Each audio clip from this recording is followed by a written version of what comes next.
chief guest has arrived. May I request everyone to kindly stand on our feet and give him a huge round of applause as he enters the auditorium.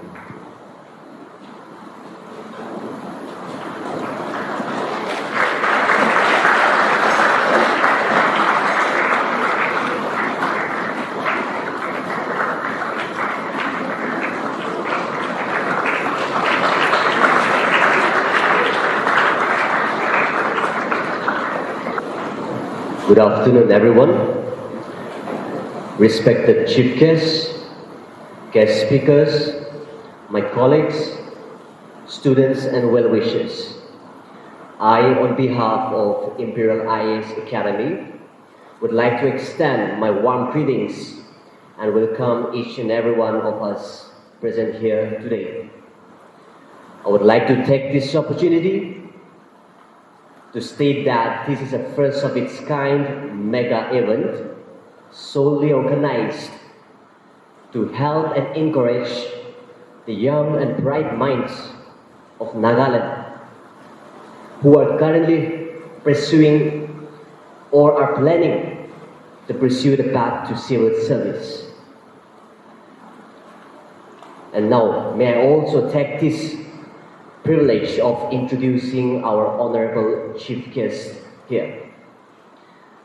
He is none other than our very own Shri Rupin Sharma, 1992 batch IPS officer. Sir Rupin Sharma is currently serving as DG, Prisons and Home Guards, Civil Defense and SDRF. He was also the youngest DGP in the year 2018. Our sir here is experienced in law and order, security and investigation, conflict resolution, and intelligence, among many others. As a matter of fact, our chief guest today is a household name here in Nagaland, and he is very dear and close to our hearts. Growing up in Nagaland, all of us have heard about Sir Rupin Sharma. We all know him as an upright individual, and he has an impeccable track record as a police officer. When you aspire something, when you aspire to achieve something, you look for role models. And our Sir Rupin Sharma here is that collective role model for an entire generation in Nagaland.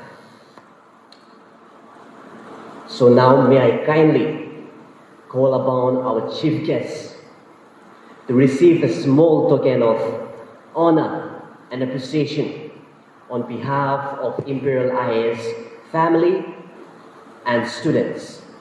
So I would like to kindly call our sir on stage. And at the same time, I would like to call our COO of Imperial Academy to do the honors.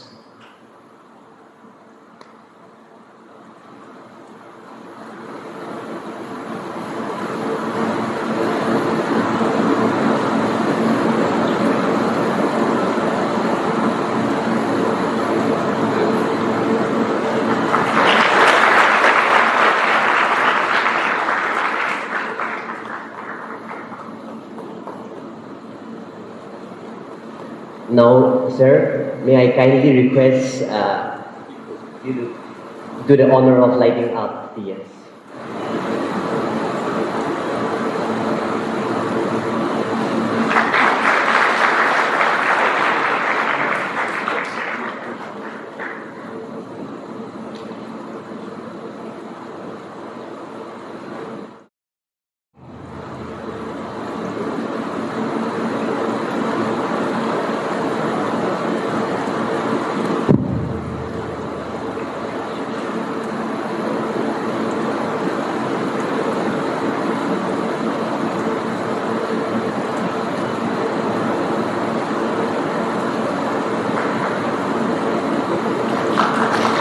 Now I would like to take this opportunity and privileged to invite Sir Rupin again on stage to address the students. Sir, kindly please take the stage. The stage is all yours. Good afternoon, everybody. Good afternoon, friends. Let me apologize for being late.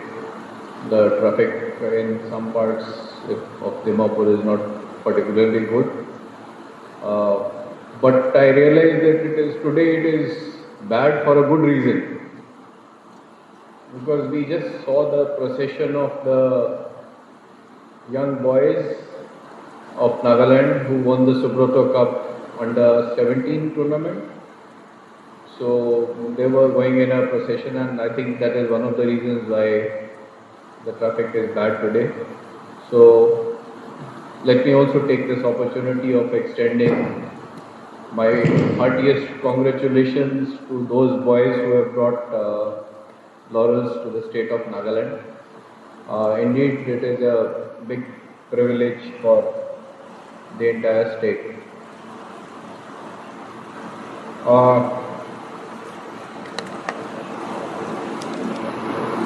What should I say? Now, everybody cannot become an IAS officer. Everybody cannot become an IPS officer. We all try. We should all try. And sometimes it is better to try and then fail rather than not trying at all. So, for my young IAS friend, the guest, he may not understand Nagamese, but I think most others will understand. So I will apologize to you, but I will address part of it in Nagamese and Hindi also, because then it becomes more of a conversation rather than a monologue from me. So, try kore bina fail hoile bhal ase. Try na korele to eko labh nahi. Once we fail, we realize that we cannot do it. So either we change our methods and try to do it in another manner, or we realize that we cannot do it and we stop doing it. Everybody is not the same. God has gifted every one of us with different qualities. Someone will excel in some field, someone will excel in some other fields. Some people will become IAS and IPS or forest service or whatever, some will not. This is how God has built the society, the human race. I think, and we should be happy about it. But since you are youngsters, all of you probably aspiring to be either IAS or IPS or civil servants or NCS officers or engineers or doctors also. I think the most important thing when you go for any competitive examinations is to know yourself, know your capabilities, know what you can do, and also quickly assess what you cannot do and where others are better than you. I'm saying this especially for the youngsters who want to prepare for UPSC or NPSC examinations, because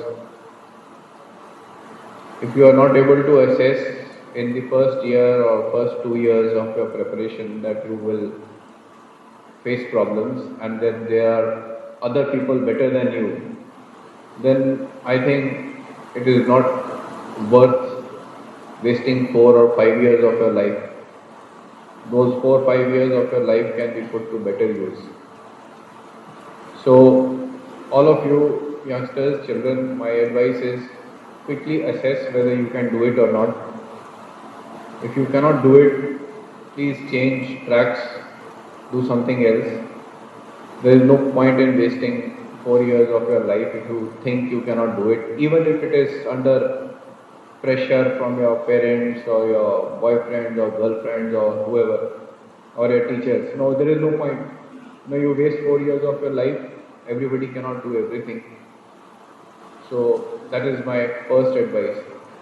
And the best thing is to know yourself first, and also know whether in a group or in a batch of say 30-35 people around you, there are others who are better than you. So if in a group of 35 people you are 33 or 32, then imagine that in 10 lakh people who are appearing for civil services, there will be thousands of others who will be better than you. So I'm not trying to discourage you, I'm trying to give you a very straight advice. Imperial Khan they may think that I am trying to take away their students and students away from them, because everybody cannot be an IAS or IPS or an engineer or a doctor. But this is the hard reality of life.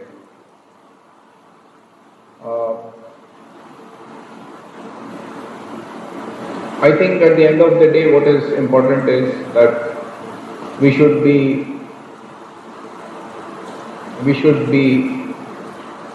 happy with what we are doing.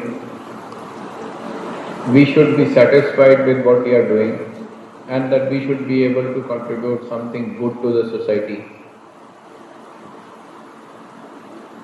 You need not always be a leader to contribute something good to the society.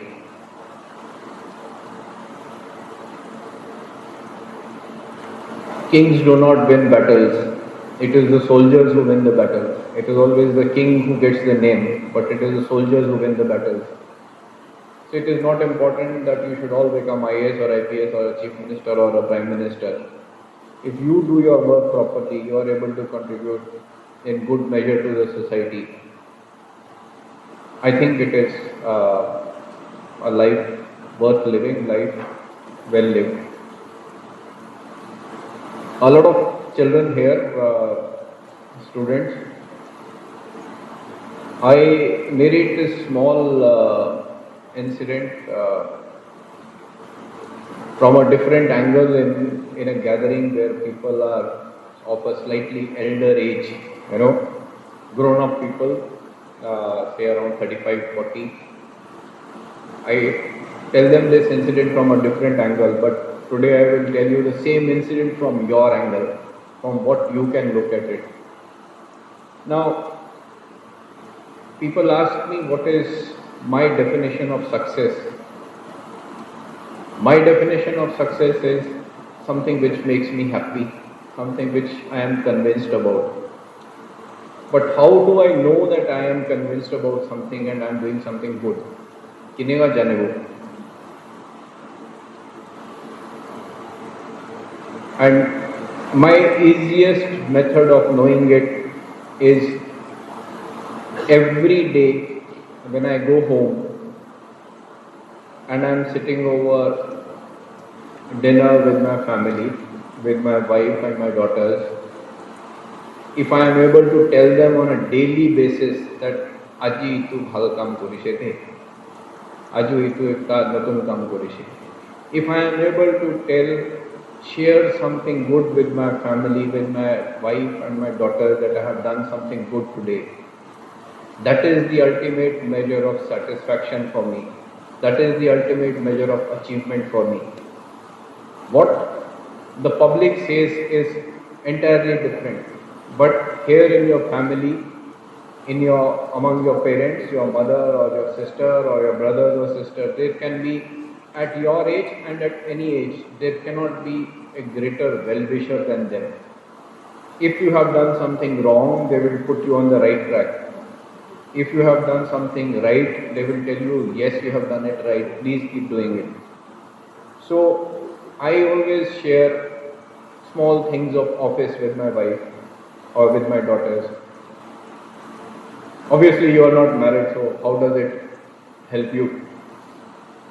Please learn small things from your parents. When your parents come home,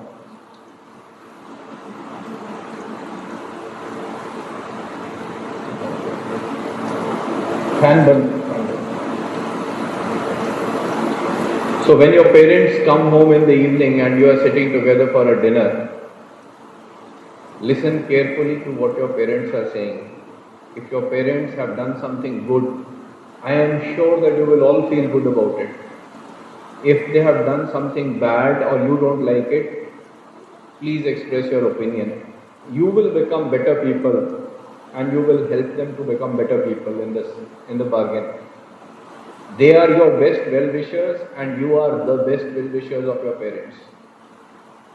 Okay, so my suggestion and my request to you is, with your parents, listen to what they have to say. In a different manner altogether, I am a second generation bureaucrat. My father is a retired IAS officer. I openly admit that at least 25 to 30% of my learning is what I listened to from my parents, from my father. When they talk with you at home, they express their problems, their difficulties, what they have been able to do, how they have been able to handle problems. That learning that you are getting on a daily basis from your parents, that will help you in good stead, that will keep you in good stead in life. They are burning their hands, and if you listen to them, you will not burn your hands in these circumstances. The experiences of your parents help you to save you. This is how learning is. So my request and my suggestion to all youngsters, including my friend, the IAS officer here, is he's young. He's just 2 years into service. I'm 28 years more in service than him. So cherish what you tell your wife in the evening. If you have something to tell your wife that I have done something good, I'm sure you will feel happy about it. You will feel happy about it, and if you have nothing to tell to her in the evening, then she will ask you, "Aaj kuch nahi hua?" So that is a check on what you are doing. So, well, why have you not been able to do something today? So these are small things. You don't always have to do big things to know what you are doing in life. There are small things which help us, all of us, to become better human beings. When your faculty and management, they came to invite me and they said, "We are having this," so they wanted to invite me, and I said, I can't tell anything to them. From the time that I appeared in the civil services and from the time today, everything has changed. The syllabus has changed, scheme of the exams has changed, everything has changed. There is one thing which is not changed: hard work. There is no substitute to hard work. Okay, we used to work hard, you have to work hard. So hard work is the key to success. Now, I also tell this to people to children in Nagaland. My wife has taught in some schools in Nagaland, and my daughter has also studied in 1 or 2 schools for a short period in Nagaland. The school education system and the college education system of Nagaland, and I am not saying anything against any individual, I am just making a general comment, okay, is not suited to prepare you for competitive examinations, especially competitive examinations of the nature of UPSC. In UPSC, they don't expect that you will memorize something and reproduce an answer. In UPSC examinations, the questions are more analytical. Sadly, I think it was the same analytical thing then, even now it is the same thing. Sadly, our schools and colleges don't prepare you for analytical thinking in Nagaland. The application of concepts, you are not prepared. This hampers your preparation for the exams. See, apne khan bacha khan ase pura nakomis pura alop bujai devo. See, for example, you have 4 years in college, and in 4 years of college, you have not done analytical thinking, you have not watched newspapers, you have not watched TV channels, you have not watched newspapers, you have not read national newspapers or competitive examination magazines, you have not been following daily. And suddenly after graduation you think that you will start doing all this. Realize you have already lost 4 years. Okay, if you have lost 4 years, to make up that 4 years in life for a competitive examination takes a lot of effort. That is where our schools and colleges, they need to inculcate a thinking and an environment of analytical thinking among the students. I always, again, I ask this question everywhere that I get to speak to students. Tell me how many of you watch television daily? News channels daily. How many of you watch news channels daily?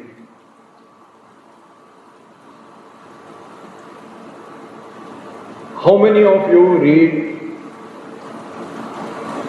any newspaper which is not published from Nagaland? Nagaland Post, Eastern Mirror, Morung Express, Khan Chadivi, national newspaper. Anyone of you reads that? If you have not been doing that, you are at a distinct disadvantage as compared to others, because everybody is doing it. If you prepare for the UPSC examination, nobody is going to ask you 90% of the questions about Nagaland. How will you make up for that lost time? Okay, so open up your minds. Try. It's like, it is not that you are preparing for an examination every day. But life itself is an examination. The more that you know what is happening elsewhere in the world, the better you are prepared. If you start reading the newspapers, keep watching. I am pretty sure not only here in this group, did any one of you, any of the students watch the press conference by the British Prime Minister yesterday? I don't think so. But you are not alone. A lot of the bureaucrats did not also watch it. Okay, a lot of senior officers also did not watch it. But these are small pointers. You are not knowing what is happening in the world.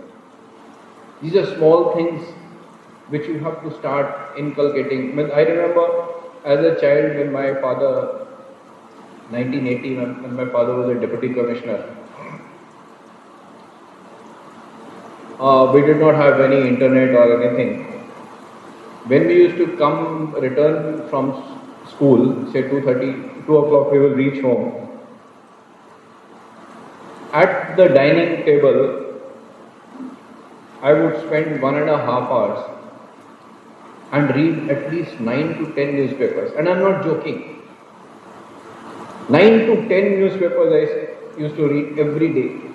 So when you think that you are preparing for civil services, and if you have been doing it over a period of time, you don't need time to read 20 years back what happened.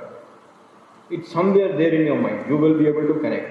But if you have to suddenly read it, then it all looks like algebra to you.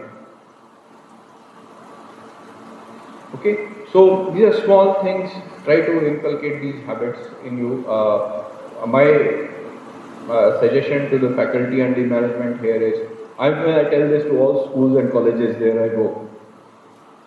In all classes that you take for whatever exams, set aside 5 minutes for asking them about current affairs. Every morning, every class. Tell me 5 things which are there in the newspapers today. And then you will see, then you will have to start reading it.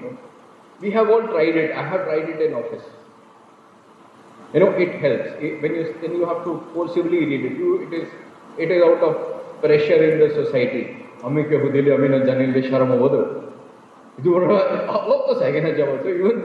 if you don't read it regularly, when you are coming for attending the classes, this is how, without actually forcing them to do it, without it being a part of the syllabus, you are inculcating some good habits in everybody. I can go on, but I don't have a script in this prevailing discussion about what I think can be done. I think I will stop here. But if anyone wants to ask anything, any student, any faculty member, if you want to ask me anything, if I can answer, I will answer. And don't be afraid of your management. Just ask. Stand up and ask. Anyone wants to ask anything, most welcome to ask. Otherwise, I'll go and sit there. Oh, the mic is there.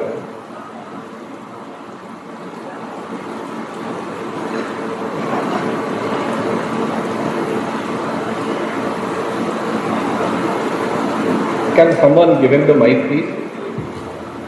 Now, come here and ask.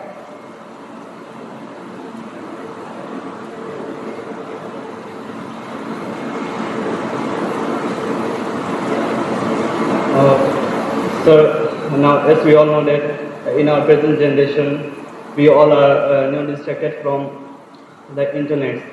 So now I'm myself, Neeraj Yadav, studying in 12th standard, and I'm seeing myself that I'm lots of distracted from internet.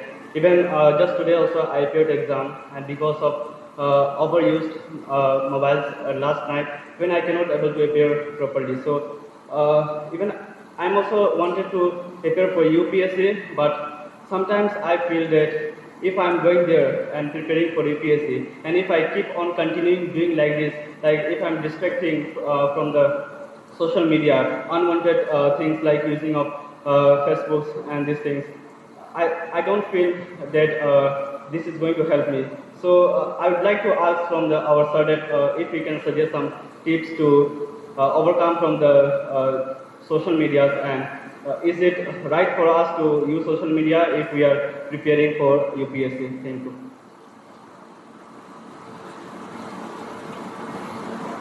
So I myself use social media quite a bit, so I will not say don't use it. But you should know what to see, what to do on the social media. What is important is not whether how much time you are spending, but how much quality time you are spending on the social media, what you are getting from there, what you are giving back to the social media. Okay, social media is full of nuisance. Social media is full of ideas. Social media will give you beautiful ideas and information which you will not get everywhere. So it depends on what you want to pick up. But yes, too much time on social media may not be good.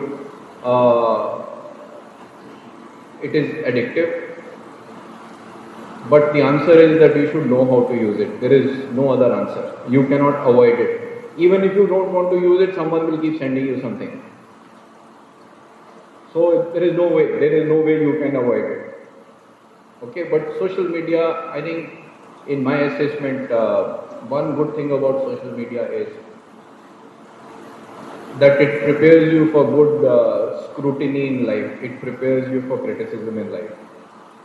If you are doing something wrong or trying to do something wrong, people will point it out to you.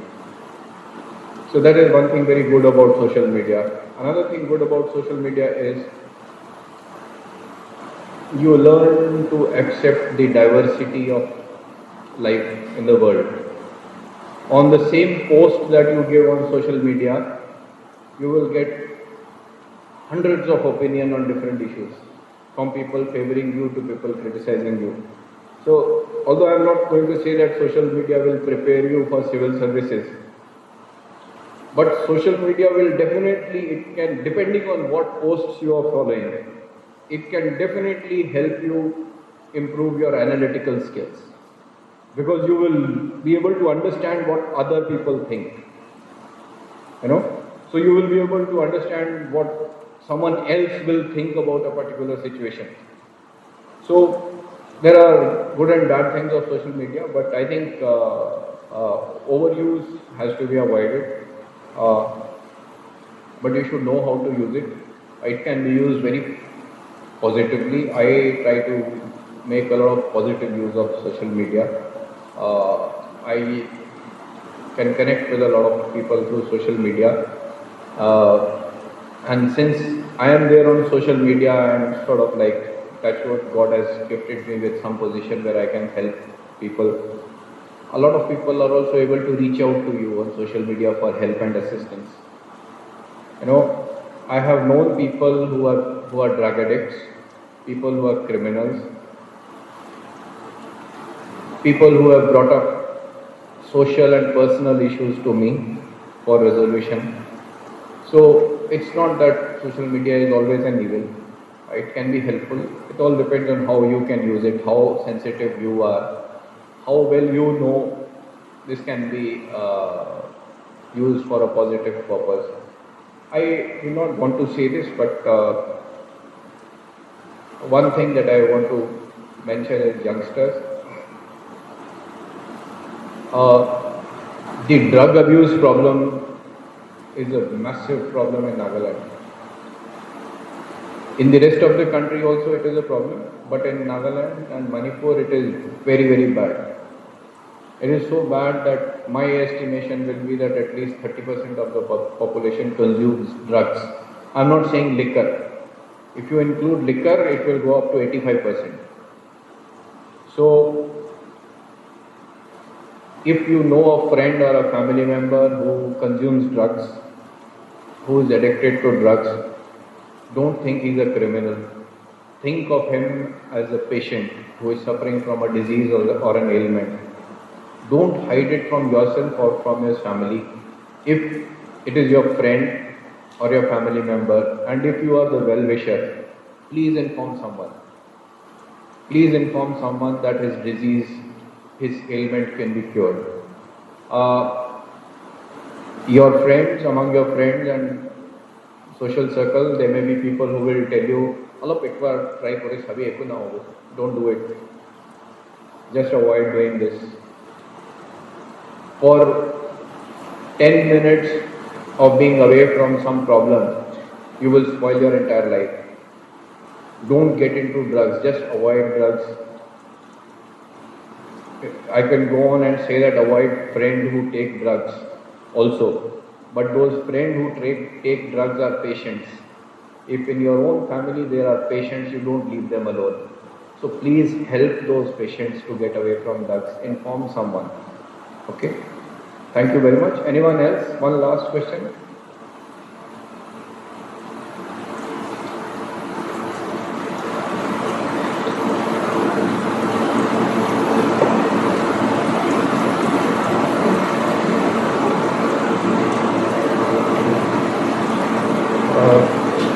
Sir, you have brought a lot of creativity and innovations in various departments that you have worked.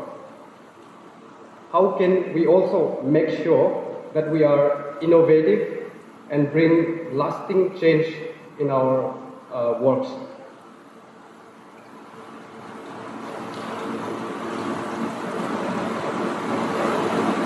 Yeah, let me confess by saying that although I have brought in a lot of creativity and innovation, it is all not that it is coming out of my mind.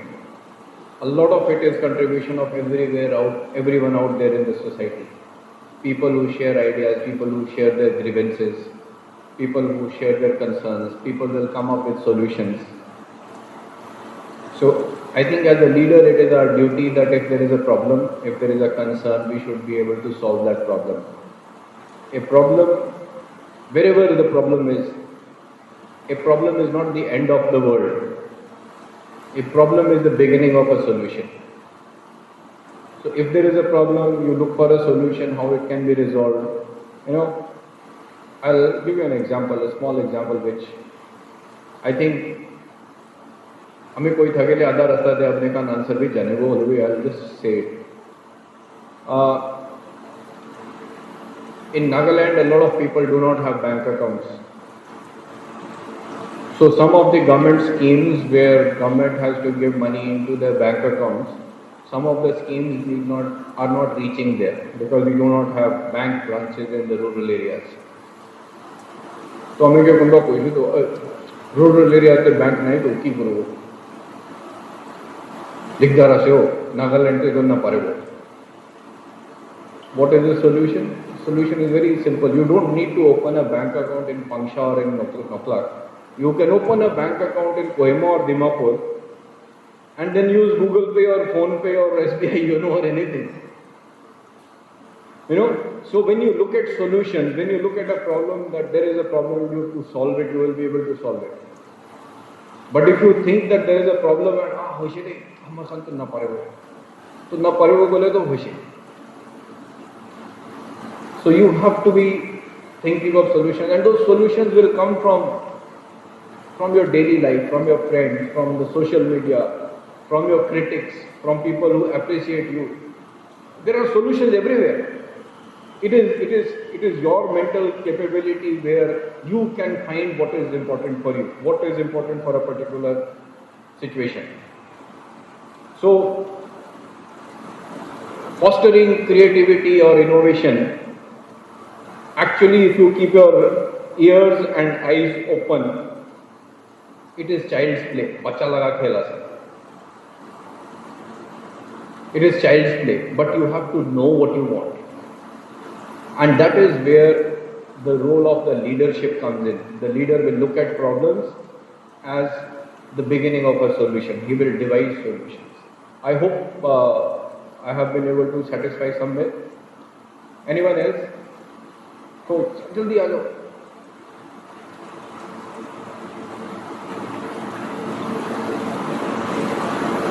Anyone else? Or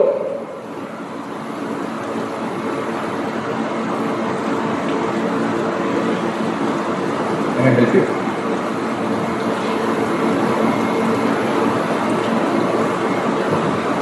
Thank you, sir.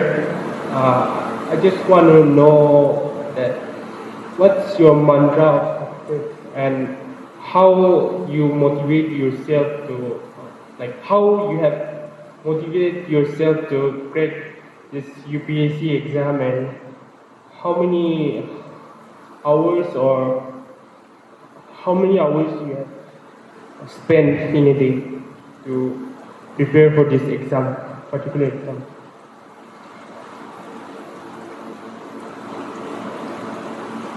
See, as I said, it was many years ago.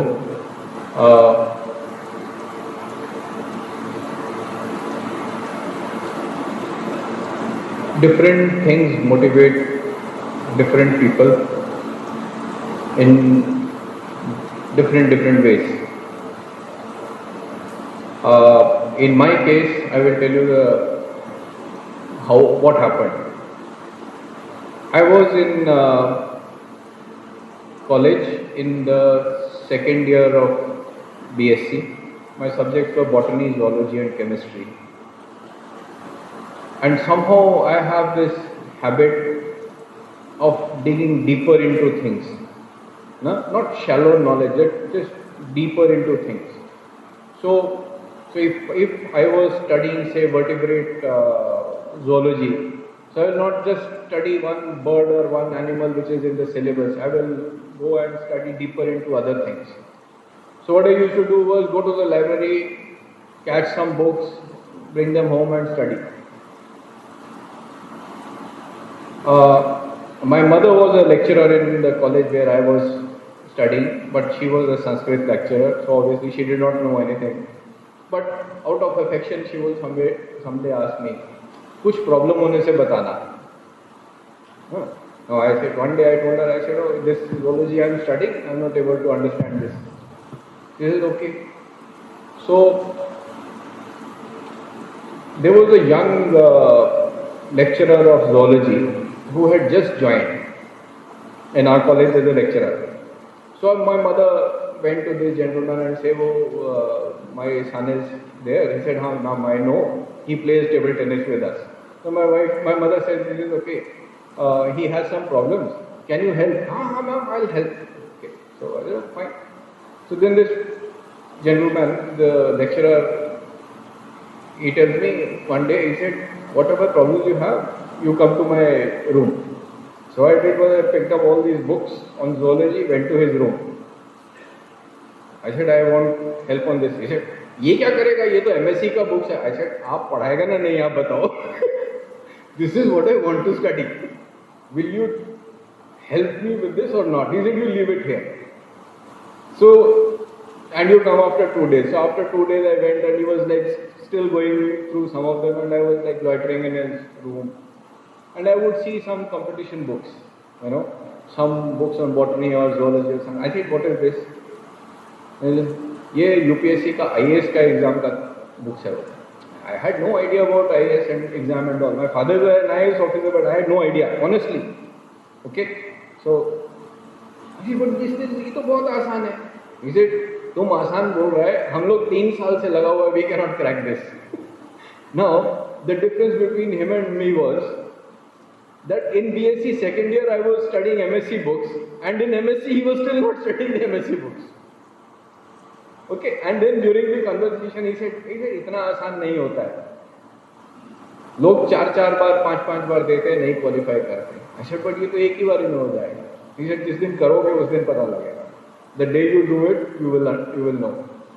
That small sentence of his, जिस दिन करोगे उस दिन पता लगेगा, was the motivating factor. Some challenge somewhere. It is not that someone is going to kill you or anything. It's just like small lift. Someone gives you a small lift somewhere. About how many hours of work, how many hours of study you will put in a day, I have no answers. Okay? Each person has his own intelligence, his own capability of grasping things, learning things. But if you want to reduce from say 10 hours to 5 hours, then you please start studying this, reading this newspaper, watching this TV channel and all daily. This will reduce the burden when you start preparing for civil services. Otherwise, this will come in additional burden. One last thing. Girl here, yeah, please, come.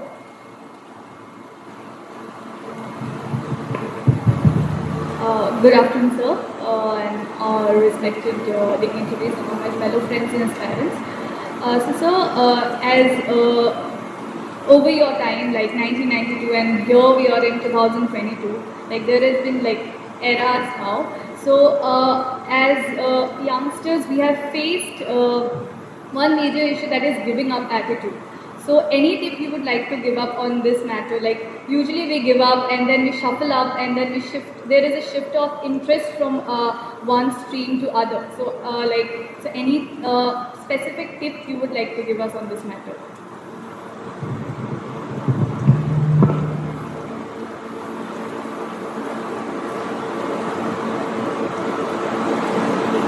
What do I suggest to you? I was myself like that.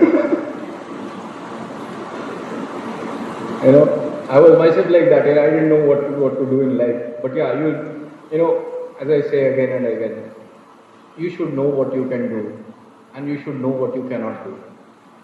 I think if I was to give one mantra of success, besides hard work, it is this: you should know what you can do, and you should know what you cannot do. So when you put your hand into something, you should be quick to realize that you can do this.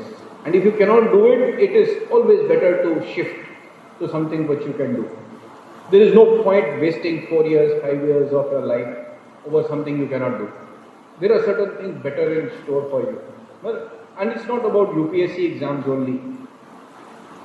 Someone who is brilliant academically may not succeed in UPSC.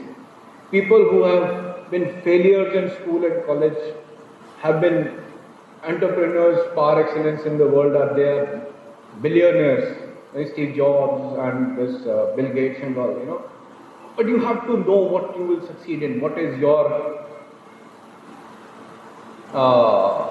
what will give you satisfaction, something which engages you in life. Where you are not doing things out of a compulsion, where you yourself will be engaged in doing it, it gives you happiness in doing it. Then only you will be able to pursue it. If you are not involved in it from your heart, you will just be going through the motions. And if you are going through the motions, there is very little chance that you will succeed. If your head is into it, your heart is into it, there is every chance you will succeed. One last question, anyone? After that, khalas.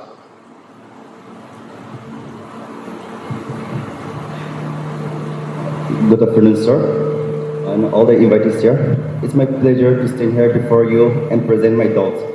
Sir, my question to you is regarding after graduation going for higher education. So, as far as I've known, I guess, you have a degree on BSc, LLB, and MBA. There might be some more, but I'm not aware of that.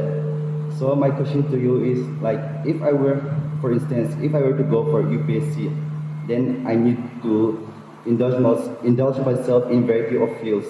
So like, will it be doing masters and all? What will be the impact on me for my UPSC preparation? What are your thoughts on this, and what will be your advice? If you are only talking about UPSC, your degree will not make any difference. The only thing which will make a difference is what is there in the syllabus, whether you are able to analytically apply it and answer questions in life. You may score 100 out of 100 by reproducing word to word. But if you are not able to apply it in life, you will not be able to do it. So any degrees will not make a difference, yes, but there can be a sort of what I call method to the madness. For example, in my case, I don't know what others do, but in my case, I did graduation in botany, zoology, chemistry. Then in my MBA, I specialized in organizational behavior and personnel management as my major, and marketing.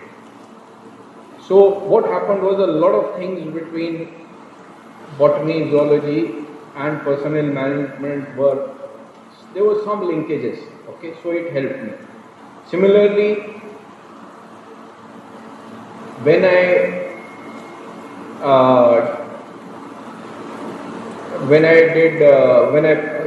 chose my subject for the civil services and I took up psychology and public administration, my knowledge of BSc and MBA helped me to prepare 25% of my syllabus for public administration and psychology. So you need to be street smart, where you can save time. If you save that time, you will be able to apply it. The same time you will be able to use somewhere else. So you will have to think about it in that manner, where you can save time. Okay, thank you very much. And sorry for a long session, but thank you very much.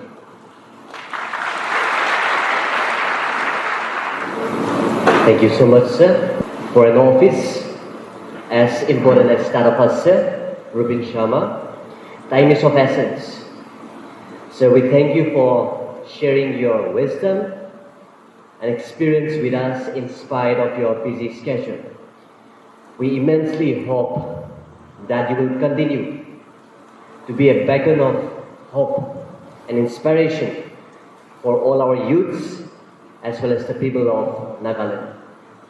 We pray that the Almighty God will continue to give you more strength and wisdom and good health. We also pray that He will guide you, protect you, and bless you more in the days to come. Thank you, sir.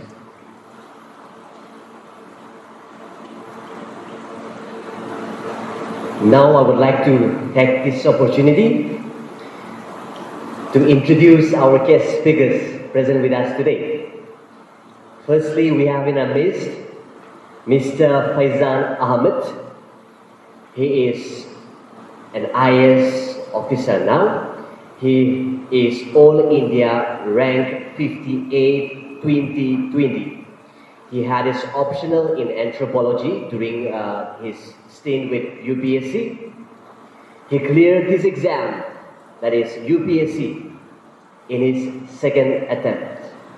And also we have with us Mr. Kaukab Usmani. He is a UPSC mentor in top institutes of India. So, without further ado, I would like to request our two guest speakers to please come to the stage and receive a small token of our honor and gratitude on behalf of Imperial IAS Academy and students. Please come, sir.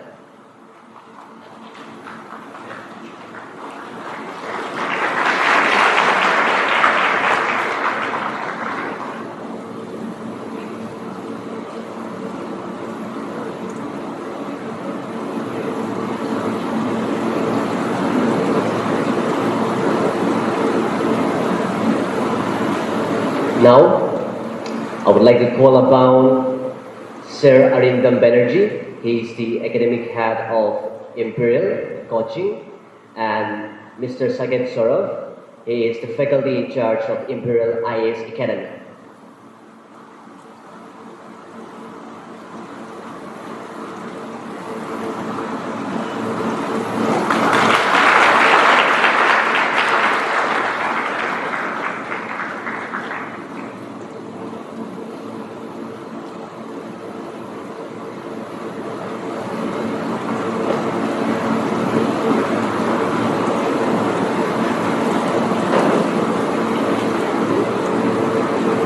Now this is one of the moments that we have been waiting for. The recent success of two aspirants from Nagaland has only ignited our passion even more for civil service. And today we have our guest speakers to enlighten us on various issues, and we will have our Sir Faizan Ahmed, who will also be sharing his first account journey towards civil service. So now, I would like to take this opportunity to call upon Mr. Kaukab Usmani to address our students present here.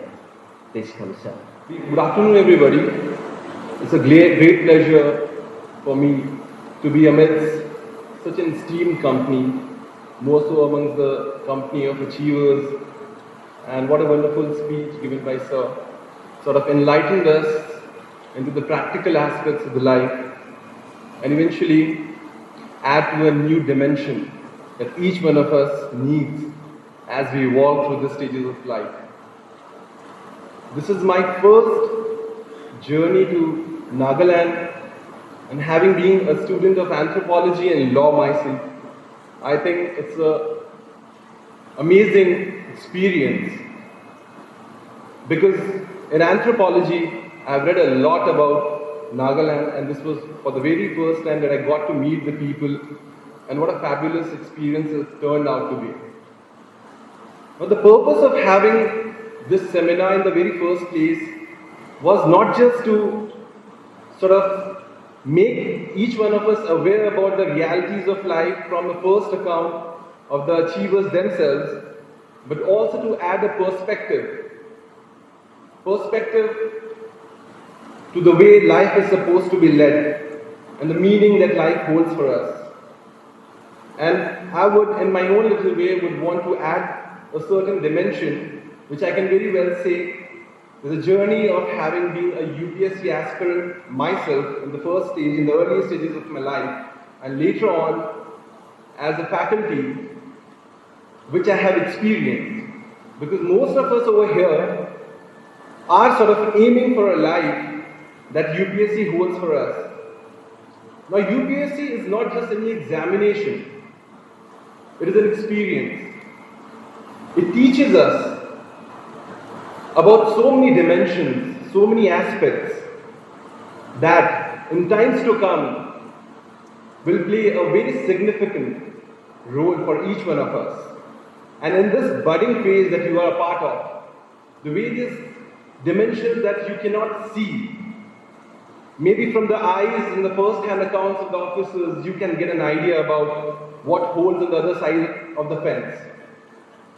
So I'm here to do my bit and let you guys know what you all are heading into and add a perspective and maybe the parts and the parcels of my experience that I have gathered over a period of time.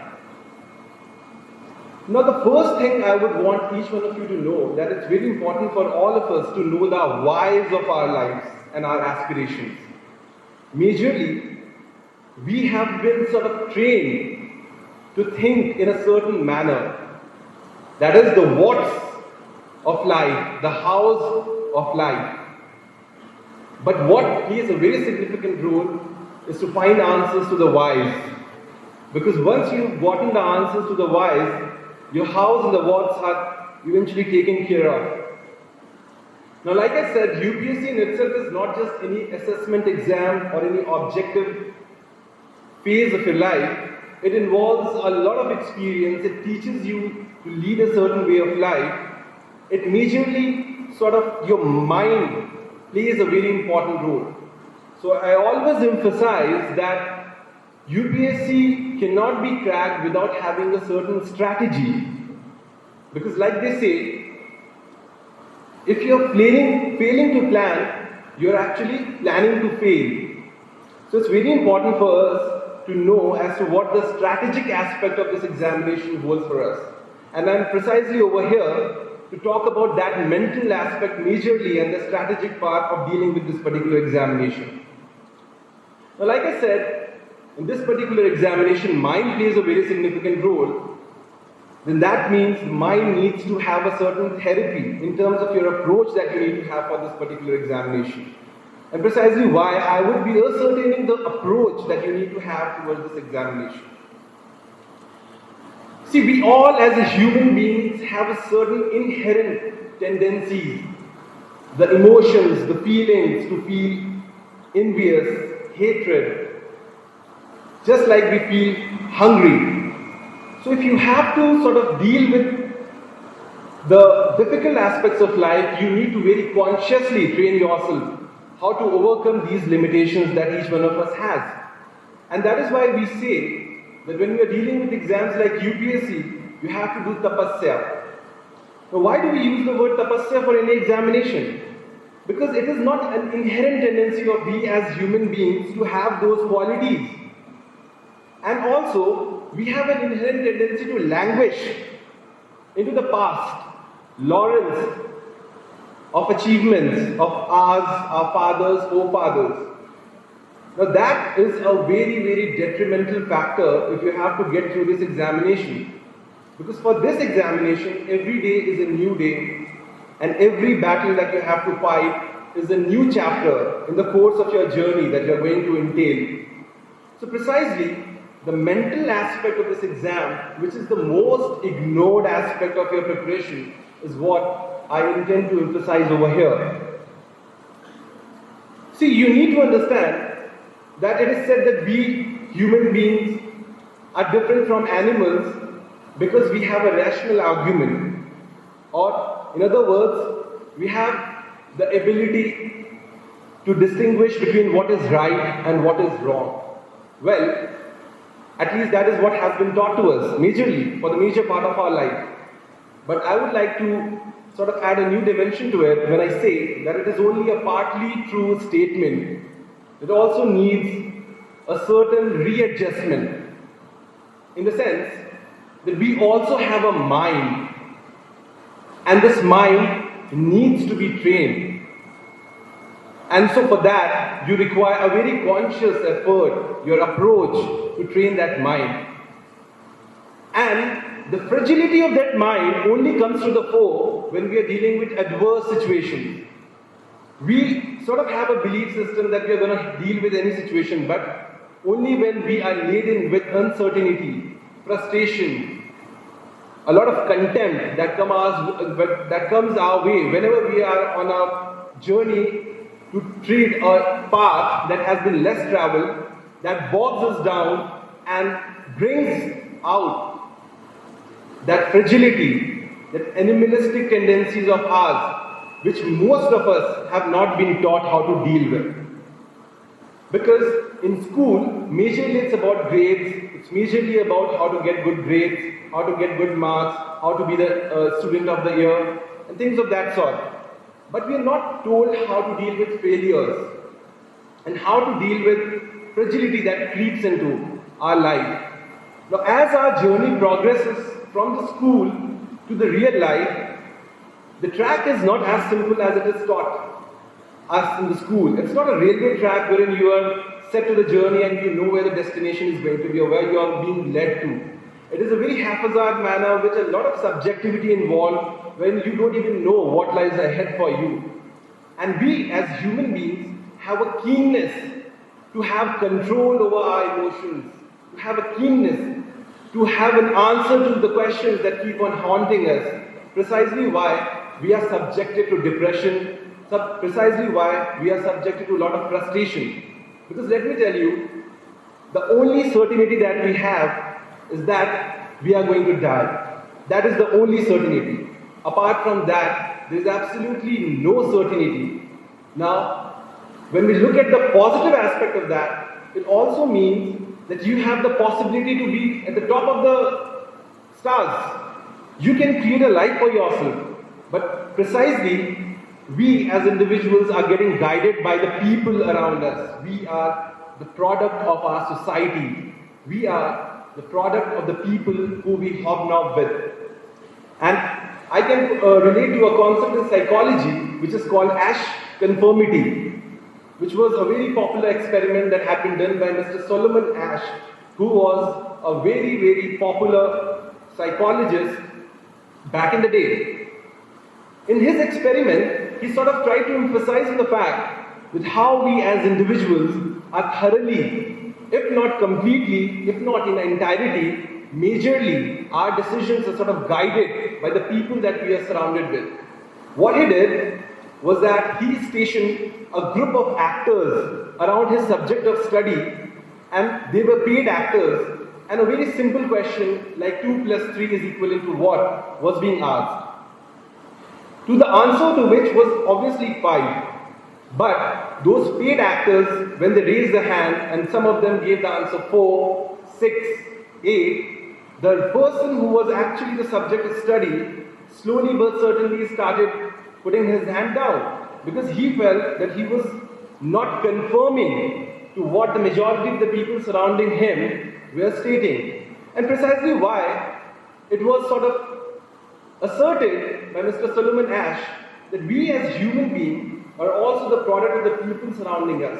When we keep on hearing stories that the UPSC is a difficult exam to sort of master, or the life is too difficult to handle, we sort of have already made up our mind with regards to what our approach in life is going to be. And we already sort of are very much, we have sort of concluded for ourselves that life is difficult. See, who told that life is going to be easy? Life every day is going to be a struggle. We should not be praying to the God saying that to make our lives easier. No. Our approach towards life should be to how to deal with the issues that come up with us on a daily basis. How to overcome those challenges and develop in you the temperament to overcome those crises. Now, a very important and pertinent question that was asked amongst the audience was how come social media is a threat, a sort of a very much distraction. I completely applaud the guy who asked this question, because firstly he was brave enough to be the first person who took the opportunity to come on the stage, and later everybody followed, right? So it's always the first move that you make that shows that you can move away from the destined path for the students, right? In life, whenever you're going to make and take decisions for yourself, whenever you're going to be the first person, you are always and always going to be questioned. You are always and always going to be reprimanded. It is only when through your concerted effort that you have created a path for yourself and people are going to come and join you and sort of cherish your success. So that is precisely the point that you need to understand, that we all, that each of us are always going to be the product of our decisions. Always. You are always going to be the product of your decisions. So what matters is not just the decision-making ability, but also to do it in a timely manner. Now, once you're out of the school, out of the college, life is not as simple as it seems to be. Precisely why we are so confused. This whole generation of students are so confused. And let me tell you, yes, social media is and will always be a part of your life. You cannot just drain it out of your system. So what you can do is try to create a life for yourself around social media. Regulate its usage. Regulate its daily consumption that you're having, and how you can make use of it in a judicious manner. How you can make use of it in a certain manner that adds to your purpose. There's another concept which is called user homophily, if I can use the word user homophily, which is a sort of an echo chamber wherein we sort of get aligned with the people who are having similar views or ideas as regards to what we have. And we sort of tend to bond with those people who have similarity of ideas. Now this is one of the defects of social media which we do not actually talk about. Why? Because whenever you click on any post, similar posts keep on popping up, and you sort of keep on popping up on those points time and again, and anything that is not aligning with the ideas that those social media posts are having, you sort of start developing a sort of negativity towards it. So you need to understand that you should always try to gain perspectives. Perspective is really important. You should always know what are the different dimensions to a problem, because there is no one absolute truth that lies in the world. For you, I am standing over here, that is a truth. But for somebody walking over or driving a car besides me, for him I am also moving. So there is no one absolute truth. The truth always has frame of references. So you need to understand that firstly. Now getting back to UPSC, this very element of subjectivity makes it unpredictable, because you want direct answers, you want objective answers to your problems. The problem is there is no one solution to it. And that is what makes it not just difficult for most of us, because we have been trained that way, but also makes it interesting, because people from diverse backgrounds, irrespective of the fact whether they are coming from some convent educated school, or they are coming from very well-off family, or for example they are coming from really rural background, they have equal opportunities to that particular solution, to that particular problem. Now that is exciting, and that is precisely why UPSC has been put in a certain pedestal, because everybody is having similarity of opportunity to be a part of the system, which makes it interesting. In other words, it also means that somebody amongst you who is a first year student, who is thinking of giving exams maybe next year, and there's somebody sitting out there preparing for more than 5-6 years. Now, how will you be in a position to compete with that particular person? That is where UPSC comes into forefront, where it gives subjectivity to your approach towards the examination. You can be equally placed in a position when you can also crack the examination. There are numerous such examples, whereas you wouldn't have predicted that particular guy to have cracked this examination, but ends up being a civil servant. So that is the beauty of this examination, which not just gives you ample of opportunities to serve, but also it gives you a dimension that you can be a part of the system irrespective from wherever you are coming from. So that is one aspect that we need to be aware of, which brings me to the next point, is self-awareness. See, this exam has been, hard work has been emphasized numerous of times. I would like to sort of differ from that. I would say that this exam majorly requires smart work. Now, the hard work is a necessary condition, but it is not a sufficient condition. You need to have conditions which are not just necessary, but also sufficient. Why? Because there are thousands of students who keep on working hard on a daily basis. There are thousands of students who keep on working for 16 hours, 18 hours, 20 hours. Even they are not able to clear the exam. If hard work was the only way out to clear this exam, then we would have been very certain of the fact that if we worked hard, we would be through that particular exam. But that is not, unfortunately, that is not the case. The analytical skill that is this examination requires sort of puts the fact, because see, why you want to be civil servant? You are going to be in different parts of the country where there is going to be paucity of resources. You will be put in a situation where you don't even know how you are going to optimally utilize the resources that you have at hand. Now you need to be innovative in your approach as to how you are going to deal with a particular situation. Precisely why you are giving this examination, UPSC, right? Now India is a developing nation. The resources are restricted, limited. You have to deal with very different challenges, and the nature of the challenges are changing with passing time. Now it's no longer about the law and order issue. There's also cyber security that is coming into play. There's also transnational nature of crimes that are coming into play. We see that the different countries of the world are coming together to solve a certain problems, like Interpol. We are coming up with various agreements, the International Bill of Rights, human rights, and all those challenges. So we see that there's a slew of problems that are not just evolving, but also the nature of the governance has become very challenging. Now they want to recruit cream of the cream students. So it's not just about how easily you can mug up certain things and put it down in the answer sheet. It's also about how you can have a presence of mind, how you can use that presence of mind to solve a certain question, and based on the paucity of time and the number of questions of varying nature which you might not even have seen, ultimately you are able to cater to those questions and ultimately come out victorious from so many people who are vying for that position of yours. So you need to understand that why you want to be into civil services first.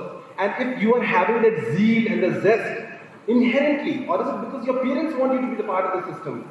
That is very important, because at the end of it, as Sir told, that you need to be happy, you need to be content, you need to be satisfied in your life. And success for me also means the same. It is irrespective of the fact whether you are getting any penny or any monetary benefit out of it or not.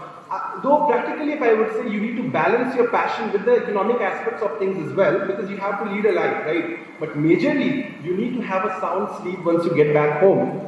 So you need to understand what is your aim, why you want to be in this system, why do you want to be a part of this whole paraphernalia that surrounds UPSC, and what are its demands, what is the objective way of going about things, what is the objective way of assessing the previous year questions, what is the objective way of being aware of the things around you. Only then, when you get an answer and when you are satisfied, it will become very interesting. The process will become interesting. The end, it is just a byproduct. For me, success is also a byproduct of what you love, what you like. Eventually, when you are going to add dimensions of your preparation into whatever you are doing, you will ultimately become successful. Money, for me, is always a byproduct. The more you are going to excel into any chosen field of yours and you attain a certain level, the money is going to come. But we see money as an end. That is not the right approach of leading life, firstly. Now, getting back to the fact that we see that we keep on languishing in our past. We keep on thinking how glorious our past was. So you need to get out of this deja vu approach. This deja vu approach that my life was so glorious. Past is only meant to be learned from. You are not going to change, you will not be in a position to change even 1 ounce of what has passed by in your life. So you need to ascertain on that fact that the past can only be used to not repeat the mistake, not repeat it again. We all should be, at this age precisely, should be committing as many mistakes as possible, because this is your time of learning things. See, the pain of regret is always going to be heavier than the pain of discipline. You need to understand that. When you have gone past a certain age and when you look back into your life, you should not get that sort of a feeling that, oh, I did not do this, I could have done that, my life could have been better, much better than what it is now had I given this examination. So, if you really want to get into the exam, firstly ask why. Why do you want to get into the exam? Is it because of the elitism that is surrounding? Is it because of the paraphernalia that has been surrounded against this examination? Is it because of the stature? Is it because of the money? What are the reasons why you want to be? Is it because you want to serve your community? What are the answers to it? And whether you are really enjoying it? When those answers have been given and have been answered to, move on to the next approach. What is it that is required? What is going to be the approach? Give as much time as you want to give in terms of deciding how you are going to approach the exam. But once you have decided, be very fast into taking your leap, into the ultimate ends of this exam. Why? Because time is the building block that has built most of us. All of us are products of time. There has been no ruler, no strong person who has won against time. We need to value time. If you have time in your kit, you can do a lot of things. So first, give yourself a time-bound approach. Give yourself 2 years, 3 years, whatever it is. And once you are done giving your best, don't regret it. Don't regret it, because at least you tried. At least you gave your best. Which brings me to the next point, is the exit strategy. Now, the most important part is that we know how to enter into a phase, but we don't know how to come out of it. It is like a chakravyuh for us. Once you get into the system or preparation, you always tend to be stuck up in the middle of the preparation phase till either you run out of your attempts or your age passes by.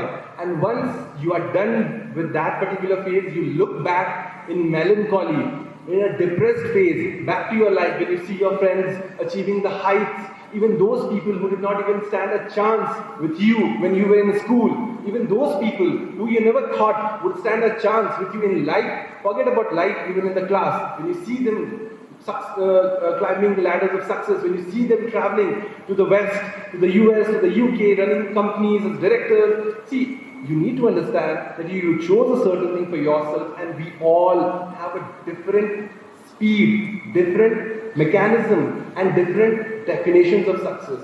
UPSC, I can ascertain for you guys, will make you a much better person once you get out of this system and you do it in a certain manner. And if you have been sincere in your approach with regards to UPSC, you will be a completely transformed person.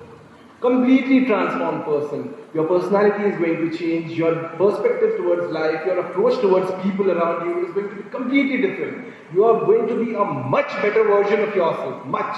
So much so that even when it comes to maturity, and even when it comes to having a perspective towards a certain approach, when any of those so-called successful friends are brought in front of you, you will realize that you have matured in terms of your ability to think, ability to take decisions for yourself. And even when you start again from the ground zero, you are going to climb through the ladders of success in matters of time. I'm telling you this. So, it is also very important for us to know that when is the right time to exit anything. For every Muhammad Ali that was there was a Joe Frazier. For every Cristiano Ronaldo, there is a Lionel Messi. So you need to figure out who that Lionel Messi for you is going to be. You need to figure out who that Joe Frazier is going to be for you. Because unless and until you are driven, until and unless you know that why you are into the preparation phase in the very first go, you cannot find answers. And even if you get into the system by any chance, you will always be clueless. Because I have seen many officers who keep on talking about the hectic life of this service that you know, and I'm saying this because I come from the family of bureaucrats. My father has been an IPS officer himself, so I've seen when I was going through the phases of life, I have seen the struggles, the challenges that particular examination holds, and the kind of tough life that they have. More so for IPS officers. Sir, being an IPS officer, I can completely relate to him. The challenges, transfers, postings, staying in such lonely districts and areas for a good substantial period of time, when you don't have time for your family, you don't have time for your children, you don't have good schools for them to be taught, ultimately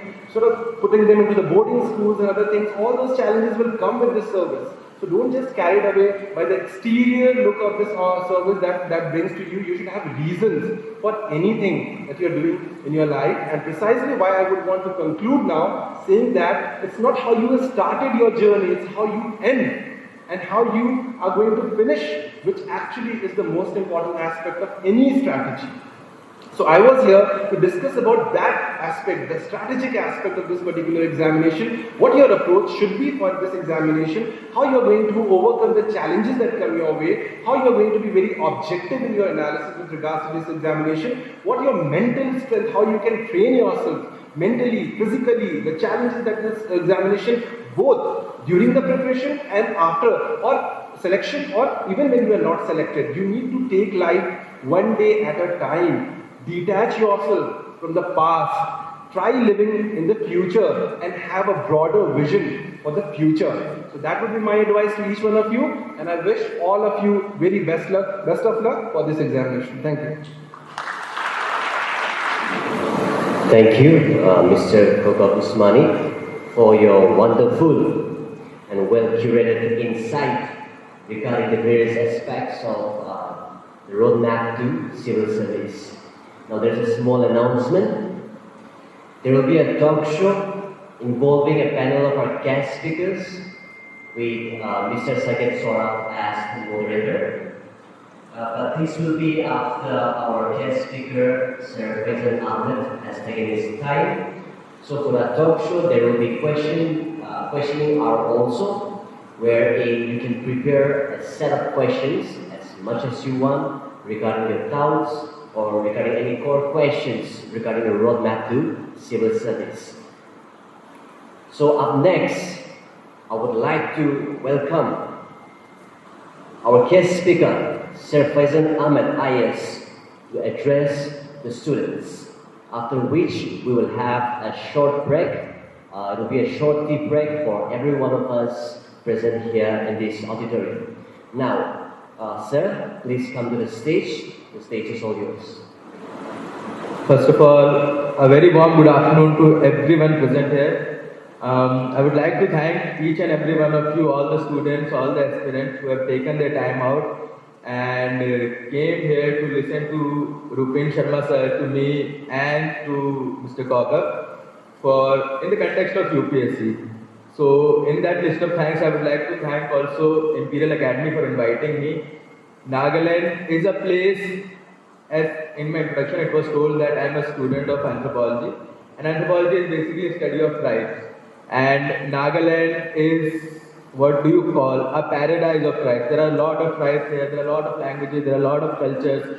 And when I was preparing for UPSC, I would have never thought that one day I would be coming to Nagaland. So when I was given the invitation to be here and speak in front of all of you, it felt to me like it was a dream come true. So thank you for that. Honestly, I'm not that good of a public speaker. Rupin Sharma sir already has spoken so much. 28 years of pearls of wisdom he has shared with all of you. I don't think I can match all of that. And then after that, Mr. Kaukab Usmani has also spoken. So I will try to keep this session more of an interactive session rather than just me giving a monologue. I will obviously try to share what was my journey, how it came about, what all mistakes did I commit, and if you are trying to prepare for UPSC, appear for UPSC exam, what all things that you should keep in mind. So when I saw the result of UPSC examination this year, there were only 2 candidates from Nagaland who had cleared the exam. Yesterday only I was seeing the list when I was preparing what all should I share with you. So there were 2 persons, one was Achumi and the other was Imsen Bowlings. Pardon me if I am taking pronouncing the names in a wrong manner. But Nagaland is a land of courage, valor, incredible people, but still we are seeing that the number of selections from Nagaland is quite low. On the other hand, if you see states like Manipur, states like Assam, they have similar kind of population, similar kind of facilities, but more people are being successful from there in the sphere of UPSC. So that brought me, that struck something into my mind that that is lack of guidance, maybe the lack of mentorship that is not available to the students of Nagaland so that they can decide what they have to do in their future. They have to be an engineer, they have to be a civil servant, how they have to approach things. Personally speaking, I am an engineer by graduate. I never had, honestly if I share with you, I never had an interest in pursuing engineering. Like sir was speaking, you have to decide and you have to analyze what you are capable of and what you are not capable of. So you don't have to waste your time. Unfortunately, that time I could not hear sir's guidance was not there for me, so I continued for 4 years my BTech Mechanical Engineering. A small college, I belong to the city of Kota in Rajasthan. Have you heard of, how many of you have heard of Kota? Raise your hands. Have you seen that Kota Factory TV series? Anyone of you? Okay, quite a few of you. So it's basically about, Kota is a city which produces engineers and doctors in mass. A lot of coaching industries are there, just like Delhi is famous for UPSC. So kind of a rat race. My parents told me, beta, you have 2 options. Either you become a doctor or you become an engineer or we'll get you married. So I thought rather than getting married, I'll become an engineer, because for me becoming a doctor was something I was very scared of. I was scared of those biology terms which I had studied in class 9th and my class 12th. That really used to scare everything out of me. So I thought, okay, let's give engineering a try. I chose engineering. I appeared for IIT JEE Advanced, JEE Mains. I fell in each and every exam. If I would share with you, I think UPSC is the only exam that I have cleared in my entire life. Imagine, and today I am standing in front of you. So the first lesson I would like to give you is never get demotivated or never think that you are not capable of if you are not able to clear 1 or 2 or 3 or 4 exams. Everyone will get something, but the right time is there waiting for them. For me, that was UPSC. I realized late in my life what I was capable of, what I was meant for. I entered the field of engineering. When I was in second year of my engineering, I realized that this was not meant for me. The machines and everything, initially it interested me, but later on I realized no, this was not meant for me. But you know, the parental pressure is so much that you cannot decide, I want to quit engineering in midway. Imagine like your mom running after you with a sandal in her hand. Okay, you don't want to do engineering, what about the so much of money that you spent on you already? So I was also like that, middle class boy, scared of parents. So I decided, let's continue engineering. We will see what happens after that. 4 years of engineering was complete, mediocre college, not a good college. And then it struck to me, one of my friends suggested to me that you had interest in studying arts, history, subjects like geography, history, economy. Why don't you give a try for UPSC? So I think it was in the final year of my graduation when I had graduated in 2018. I started preparing for UPSC. One option was going to Delhi, but do you know, preparing in Delhi it costs you around like 7 to 8 lakh rupees per year, including the lodging and the coaching and the other things. I had already applied for coaching for IIT JEE. I had failed my 2 attempts. I was very scared because I had already wasted a lot of money of my parents in that. So I was scared whether I should go for coaching, whether I should go for Delhi or not. And ultimately I decided, even if I fail, at least I don't want to get to hear from my parents that you again wasted a lot of our money, where is the result? So I decided I'll try to do with self-study. I didn't go to Delhi. Because at that time the IT revolution, the geo revolution had started, more and more online coachings have appeared. You can subscribe to other things, there were Telegram, there was YouTube. So through that I started my preparation. First attempt, I failed. I could not even clear the prelims. There are 3 stages, you might be knowing, prelims, mains and interview. In first attempt, I could not even clear the prelims. And one thing responsible for that, as someone had asked me, social media. So I would like to touch upon on that topic very briefly. Social media is something that I use a lot. Even today I use a lot. My Instagram screen time is like 3 hours per day. Then Twitter is there. Then Facebook I don't use. WhatsApp and YouTube is there. But in my first attempt, this time was too much that I was spending, I think, 10 hours of screen time every day. Only surfing Instagram, only YouTube and WhatsApp. And what I was watching on Instagram, can anyone of you guess what I used to watch on Instagram that led me to fail this exam? What do you guys, if you're using Instagram, watch? At that time there were no reels, but yes, there were memes. So like I'm a huge fan of memes. I can keep on scrolling memes and reels all through the day. But that time I realized when I failed my first attempt that overuse, excess misuse of social media was one of the major reasons because of which I was not getting time to study for this exam. Now UPSC is not an exam for which you need to study like 15 hours a day or like 28 hours a day if they exist. Like some toppers claim we study 18 hours, 20 hours, 14 hours. No. 8 to 10 hours are enough. But because of my excess usage of social media, Instagram, I was not getting even 8 hours to study. So what I decided was I had to cut down. I would say I was not an addict. So I gradually started reducing my usage. For example, I tried to use it as a reward mechanism. For example, if I've studied for 7 or 8 hours a day, before going to sleep at night, I would use 1 hour of WhatsApp or Insta or YouTube, whatever you want to use. That way you are not depriving your brain of something which it loves to do. See, studying is a very difficult task. There are rarely people who really enjoy studying. I am not one of them. I don't like studying at all. So I had to give my brain something that it enjoys loving to do. So what it used to do, I used to watch football highlights on YouTube, or I used to watch them on Instagram for 1 hour, and then I used to go to sleep because I was already tired for 7 to 8 hours of study throughout the day. That I was used to. So in my second attempt, I would also like to give you this suggestion. I reduced my usage of social media and I tried to use it in a positive way. Like for example, even if I was using Instagram, there are many channels and pages which gives you various kind of useful information. Like for example, there is one page on Insta which is called Green Humor. So it makes comics related to topics on natural themes, wildlife, vegetation, etc. It tries to inform people about the various wildlife existing in India, what are the threats and all. When I used to look at those, I used to get information also, and it was kind of a fun thing for me also. That was one thing I used to do. Secondly, whatever memes I was seeing, whatever reels I was seeing, I tried to reduce the time that I was dedicating to them. This was one thing. So I would also tell you that it is not possible to completely cut out social media in your life.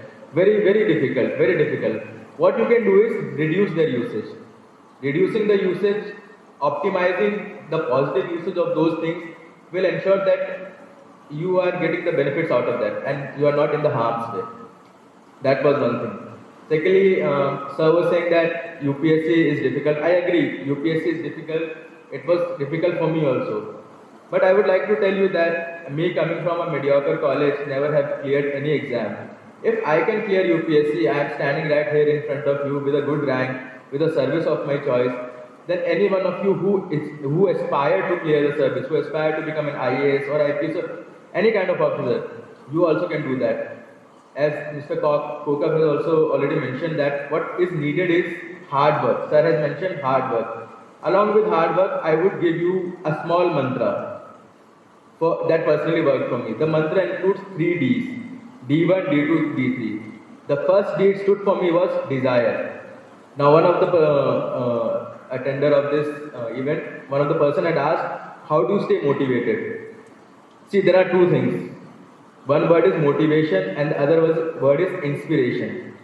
Can any one of you tell me the difference between the two? What is the difference between motivation and inspiration?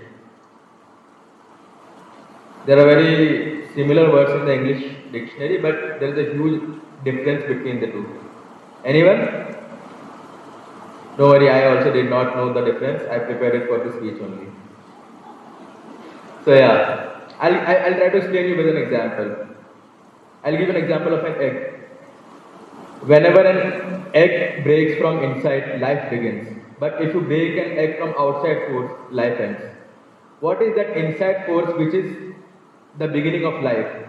That is called inspiration. Anything, any desire that comes from inside, like sir had mentioned, that he had heard some sentence from someone that you cannot do this, tum karke dikhao, then I will know. That is inspiration. It should come from within.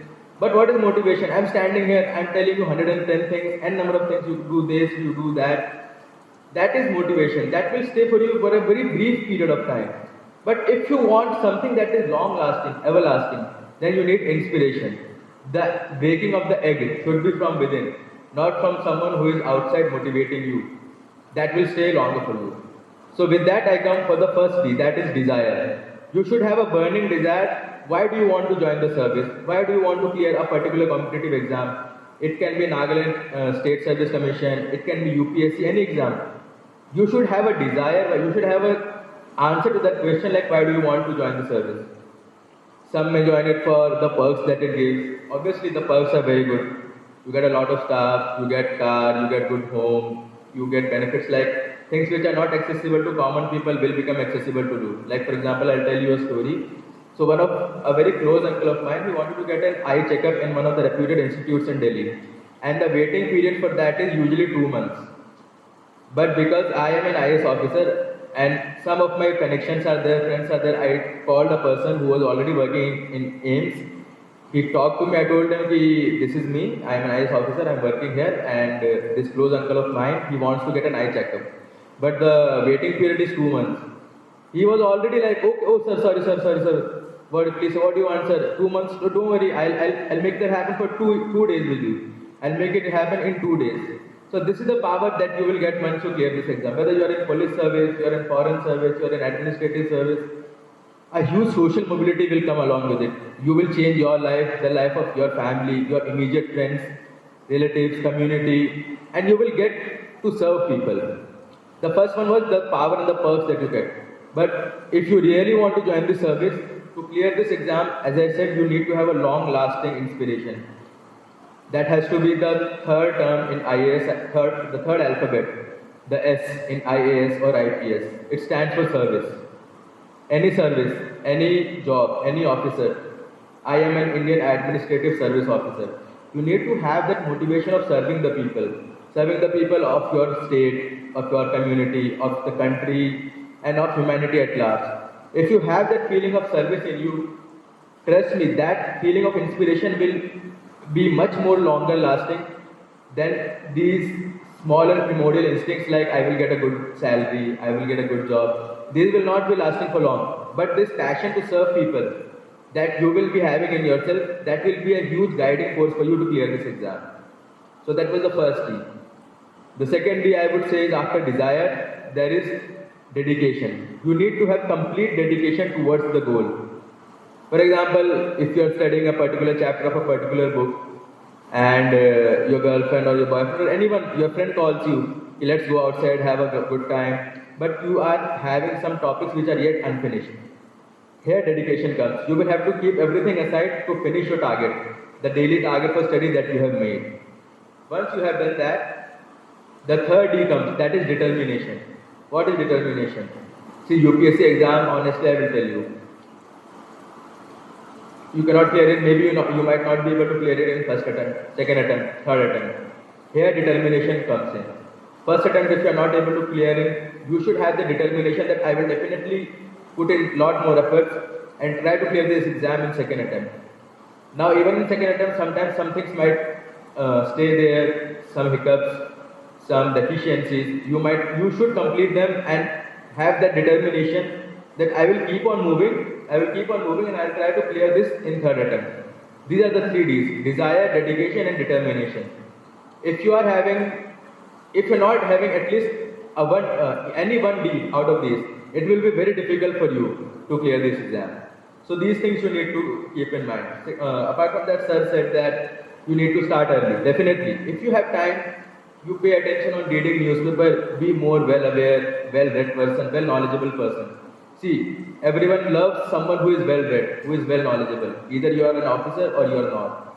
Even if I am an officer, but I don't know what is going around in the world, what is happening in Russia or Ukraine, what is happening in Nagaland, what is happening in Delhi. People might think I am not a well-read or a knowledgeable person, and that will impact the image or my reputation that will be going out to different kind of people.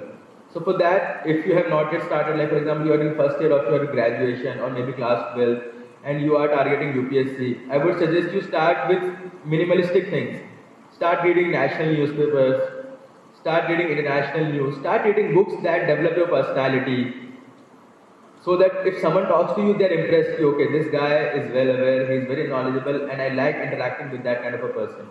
This is very much needed.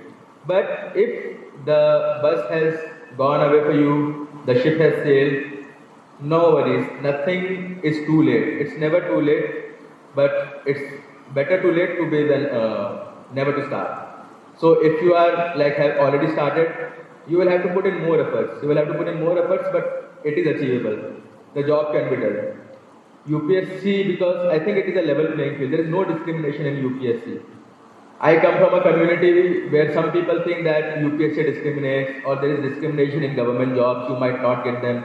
But trust me, I have been through the entire process. If you are hardworking, if you are dedicated, if you are putting the efforts, UPSC will reward you. Or for that matter, state service, central service, any government job that you are applying. I can specifically say for UPSC, I can't say for state services because, for obvious reasons, but UPSC is something that does not discriminate at all. If you are capable, it will judge you, it will grill you, but if it thinks that based on your merits, you deserve to become an officer of any service, police or administrative, it will definitely give you that scope. It will definitely give you that chance to become that. So remove this thing from your mind that there is any kind of discrimination from person who is from maybe any particular minority community or any tribe or any region of the country. Nothing like that sort of happens. I would like to end my speech with one thing. Today is the birth anniversary of former President APJ Abdul Kalam. He used to say, if your goals are not big enough that people are laughing, you are aiming very small. Make your goals so high that let people laugh, let friends laugh at you.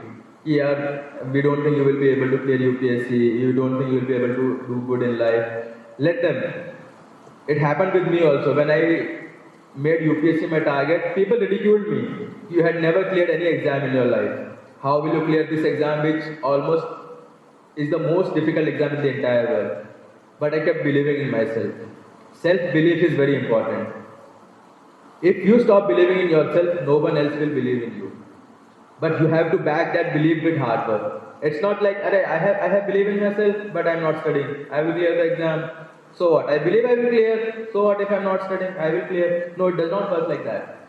You have to have your self-belief with your hard work. Then your goals will be lying there in front of you. Everything will be achievable. Everything will be doable. So I hope some of these words that I have spoken stay with you for the rest of your life. And thank you once again very much. The next session will be interactive where you can ask your questions and doubts, whatever you want to know. And thank you very much. Thank you. Thank you, Sir Faizan Ahmed. Okay, now we will have a short break. You can go about with your needs.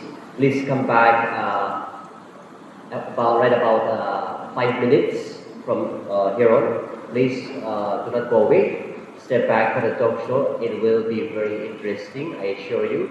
Okay, now we'll have a short break.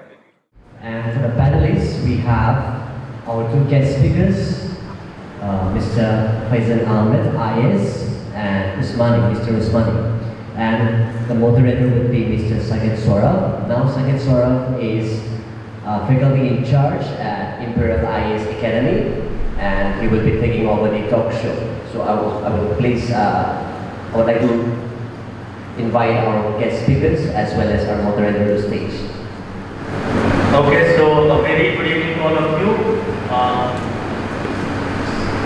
Our guests, Shri Rupin Sharma, Mr. Faizan Ahmed, and Mr. Kaukab Usmani have deliberated upon various topics, and the deliberation was very general in nature. So right now we are into a session where we will be discussing questions that pertains to students in Nagaland. So I have done something. I have compiled some questions which are a general query of a student from Nagaland. Right? So all the questions that I will be asking will be the questions on behalf of the students from Nagaland. Right? And after we complete our session, the session will be open for open question and answers. And I will really appreciate if you ask those questions very freely without shying away from the guests that we have. Right? So without further ado, I will right away, first of all, welcome both of them. Thank you, sir, for attending this seminar and making the students aware about all the difficulties that you face and all the problems that you face and how it came about it. And we have Mr. Coco Usmani. He has also described various aspects of UPSC. We are straight up and moving into the question and answer round. All of you, by this time, you also keep your questions ready. Like from the questions that we will discuss, you will also get some hint about your questions, right? So,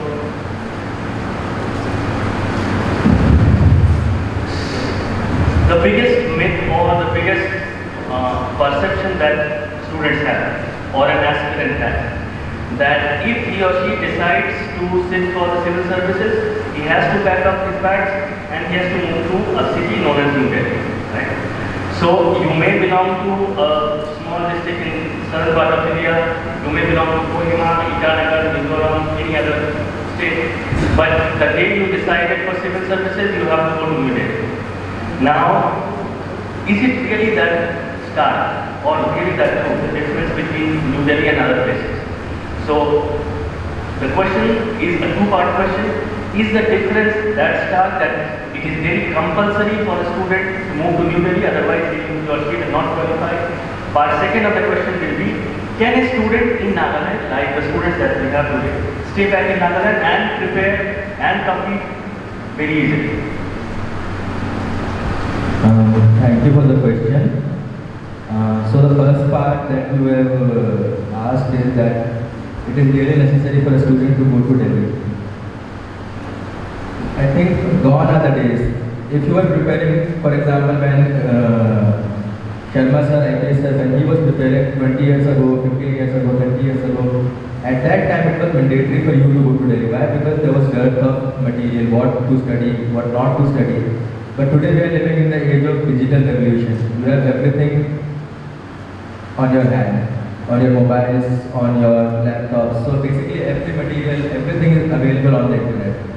From that perspective, I would say that it is not at all necessary to go to Delhi. 2017, UPSC topper, second ranker, Anu Kumari ma'am was there. She was a married girl, 32 years of age, last attempt. She cleared the exam while preparing from her hometown in Haryana.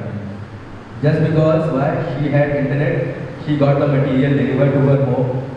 And the best thing about not going to Delhi is that there is no distraction for you. Trust me, I have been through Delhi. Not as a student, but yes, I also decided that I would go and study in Delhi. but the environment there, everywhere you will see people who are mostly depressed, negativity is there. So people who are not clearing the exam, they trust that negativity to others also who are freshers. I have not cleared the exam in 5 attempts, so why do you think you will be able to clear the exam? So if you are preparing from your hometown in Nagaland or any part of the country, that negative, you are saved from that kind of negativity. With regards to guidance, I would say that what makes the difference between Delhi and any other place is guidance. If you are able to get guidance in any part of the country, you can clear this exam. Earlier, people used to go to Delhi because they did not know what to study, from where to study, how to study. Today, that guidance aspect is available everywhere. Anywhere from in any part of the world, you can get that guidance. So, according to me, in my opinion, it is not that necessary to go to Delhi. You can prepare for your hometown itself. And secondly, that you state that it is possible to clear the exam staying in Nagaland. Yes, definitely it is possible. If someone staying in Haryana can clear this exam, if people staying in Jammu and Kashmir without access to internet for like 1 year, 2 years can clear this exam. People in remote parts of Kerala, Andaman and Nicobar, they are clearing this exam. In my batch, there was a person who was studying, who was in Lakshadweep. He cleared the exam while studying and preparing in the islands of Lakshadweep. Trust me, I have been to Lakshadweep, you don't get 4G internet there, you only get 3G, and that too only of either BSNL or Airtel. At that place, you could study and clear this exam. So Nagaland has all the facilities that an aspirant needs. So definitely, staying here, it is 100% possible to clear this exam. Thank you. Okay, it was a very good question from Saket sir, and one of the most important questions which sort of always is in the mind of the people, and precisely why I discussed this aspect in my speech that I gave when I told that this exam is majorly because after the digital revolution, there is absolutely no constraint that should be acting as a hindrance towards your preparation for this particular examination. You have the best guidance that you can have in the shape of teachers, also Saket sir also, as a knowledge carrying source of knowledge. So he, basically materials, be the teachers and all, you get to have all those resources here in Nagaland itself. Now as I already told, that this exam is a leveler, means your background may be a deterrent for some part of your preparation mode, but eventually this exam has been so designed that it should not be acting as a deterrent for people who, if they are going to Delhi or if they are staying back to Nagaland. Nagaland today has absolutely all the resources that you can actually vie for even in Delhi. More so if you go to Delhi, the cost of living and the other aspects of things are very high. The guidance is not that great, very specific and objective. So I don't find that there is any specific requirement for anybody to go to Delhi and have to prepare. Only then they are going to crack the exam. Like Faizan sir already told, that officers from Lakshadweep, I know Mr. Shaukat Parre, he was from Jammu and Kashmir, from the very suburbs of Jammu and Kashmir, very far distant districts of Jammu and Kashmir. Even he was able to clear the exam, secured a very good rank, and he's an IS officer himself. So I don't think that there is any hard and fast rule. And all the resources that you have here in Nagaland are sufficient for your state over here. So that is the first aspect. What was the second question, sir? Yes, that suffices the question. So, in addition to that question, like when a student migrates to Delhi, what general problems does it face on a daily basis? In addition to the immense amount of pressure that this exam may create upon you, right? What general other distractions, other kind of attached problems that a student faces when he decides to migrate to Delhi?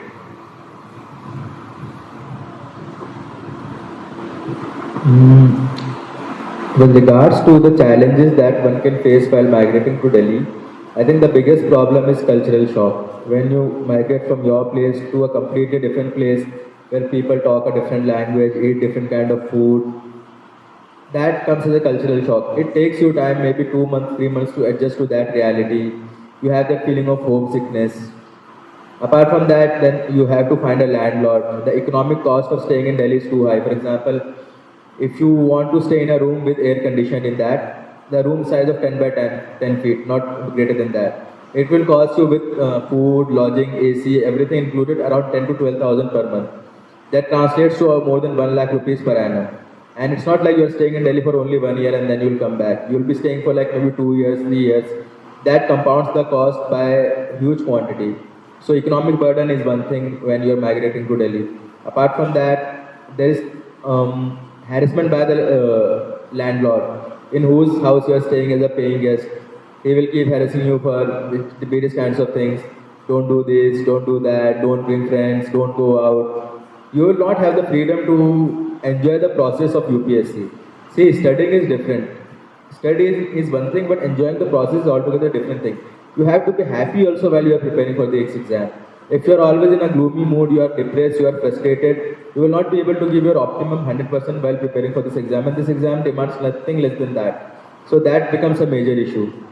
Apart from that, there are a lot of distractions in Delhi. There are, I would say, there is nightlife in Delhi, there are clubs, restaurants, hotels, sightseeing, so many things that if you are not disciplined enough, it might distract you from your initial goal, that is clearing the UPSC. And that happens a lot. That happens a lot. People just keep wasting money. People just completely drift off from the target of clearing UPSC.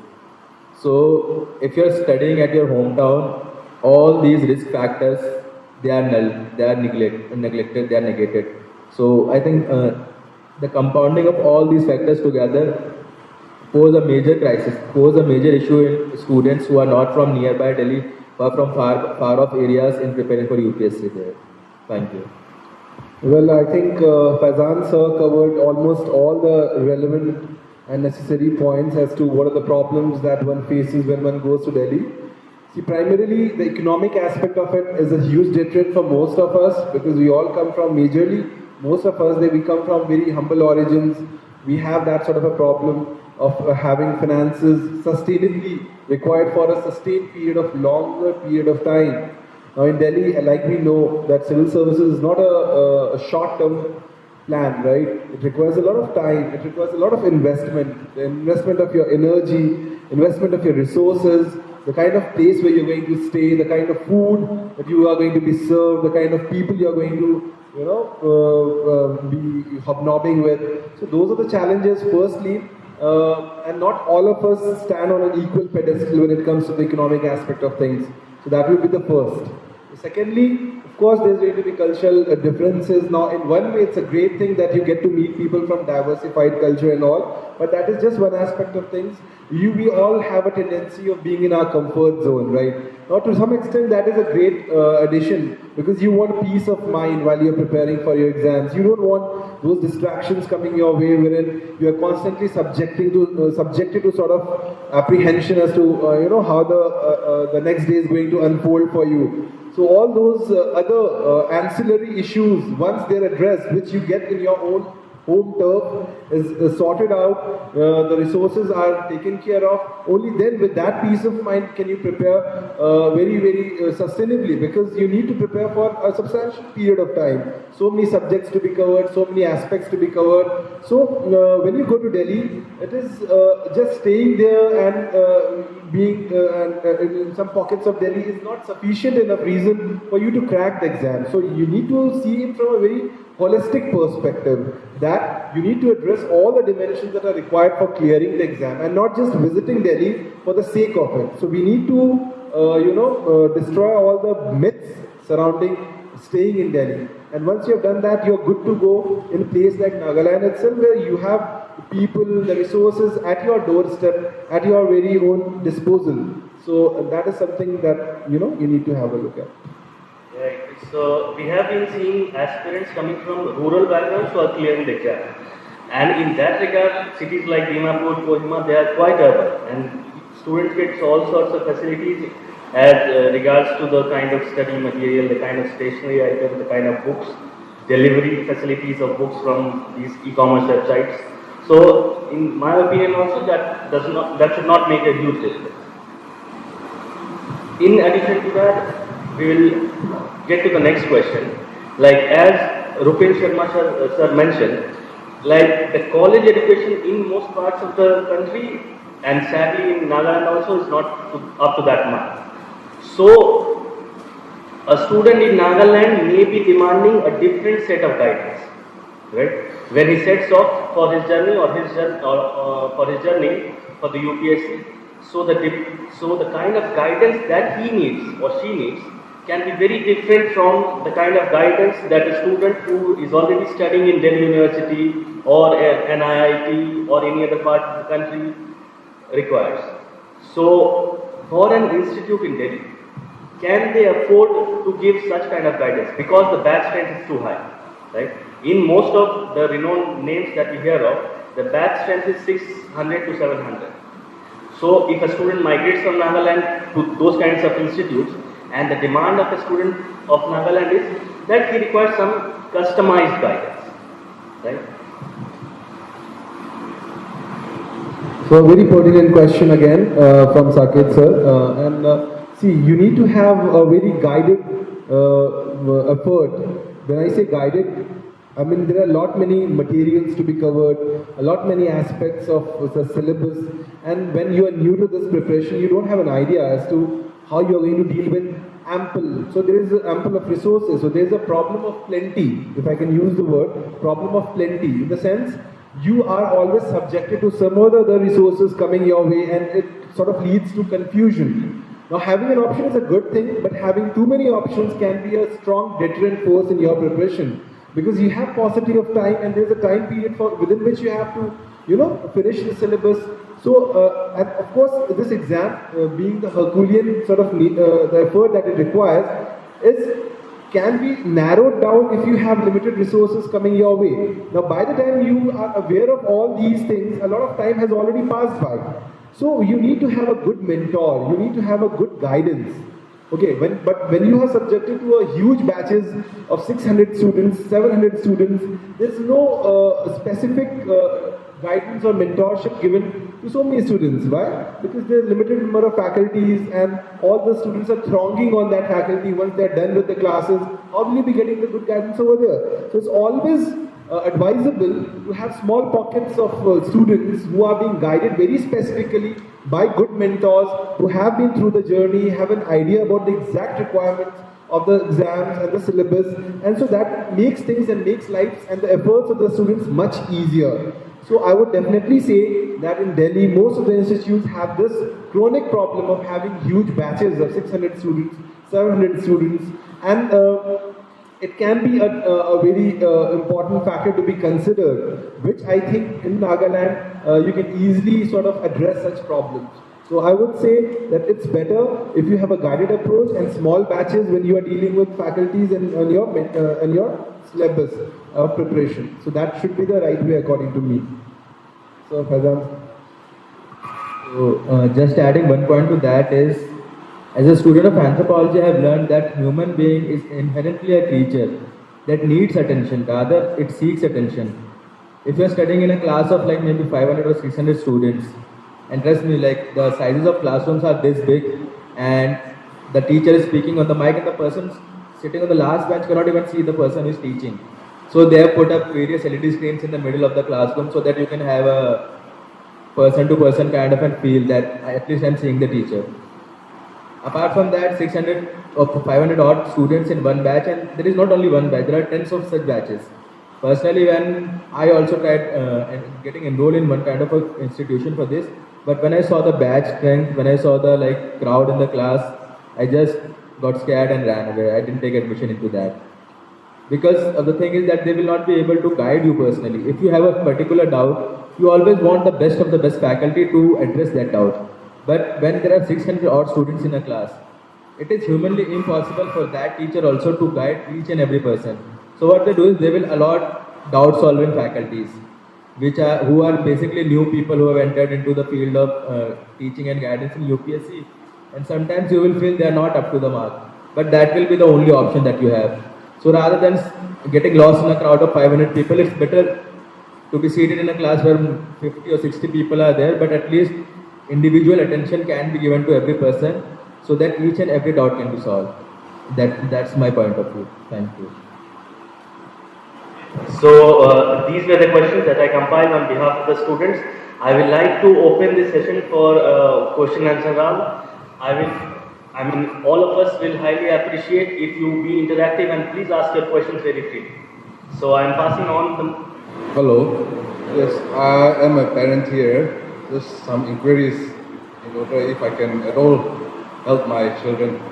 The trend that we see, most of the say the top students, they are going into science, they are going into medicine, into engineering, and we see that the most of the toppers in the UPSC or for that matter NPSC are also from the humanities background.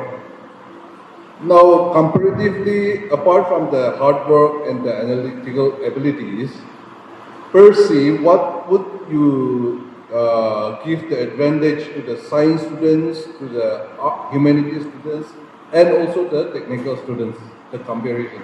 Thank you.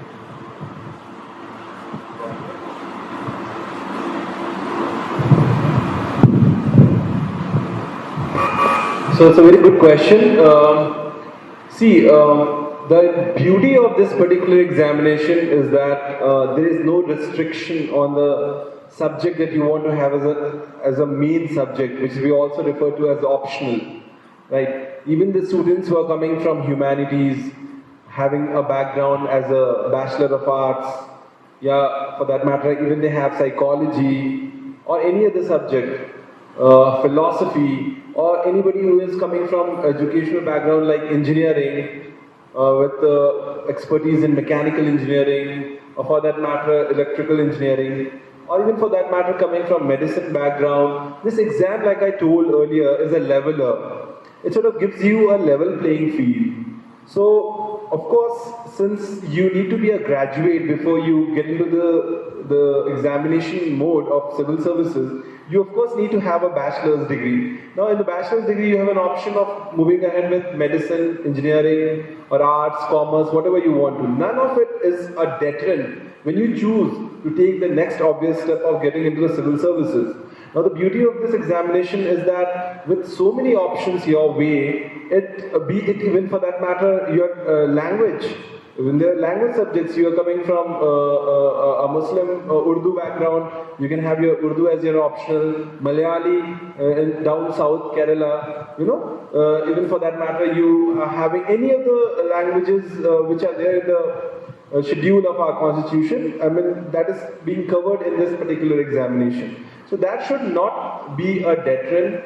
When you are taking this exam, never think that because of your background or because of your coming from a certain strata, having a sort of, not having had a good, so-called good educational background back in school, or not coming from an English background, or you coming from a Hindi background. I have so many friends who are into the services who are from Marathi community, from Maharashtra. They have been given the interviews for that matter. If their English is not that great, they can communicate in their local, the language which they are good at. So this exam is open to all, does not discriminate in terms of where you come from, be it any background, be it any subject that you have been a part of back in the day in schools. It might take you a few more years, it might take you some more time to basically come to that phase when you are equally placed, but certainly you will get sufficient opportunities. It's not that this exam is going to be over after your first attempt. You have a substantial amount of attempts in your kit, you have substantial amount of chances that you will be given, and the choices are ample. It's just that you need to narrow down based on all the options that you are, that is going to decide the course of your journey. So be it medicine, be it absolutely any background, you're good to go for that. Okay, thank you. I hope that might have answered the question. Is it? No? Hello. Actually, I wanted the answer from our IS officer. I think the answer that we just received is totally, I wasn't expecting that. Per se, I definitely knew the roles of the UPSC, for that matter NPSC. What I wanted to hear, what I wanted to learn was whether a science student, whether an engineering student, or whether a student from the humanities have a distinct advantage during the optionals. Thank you.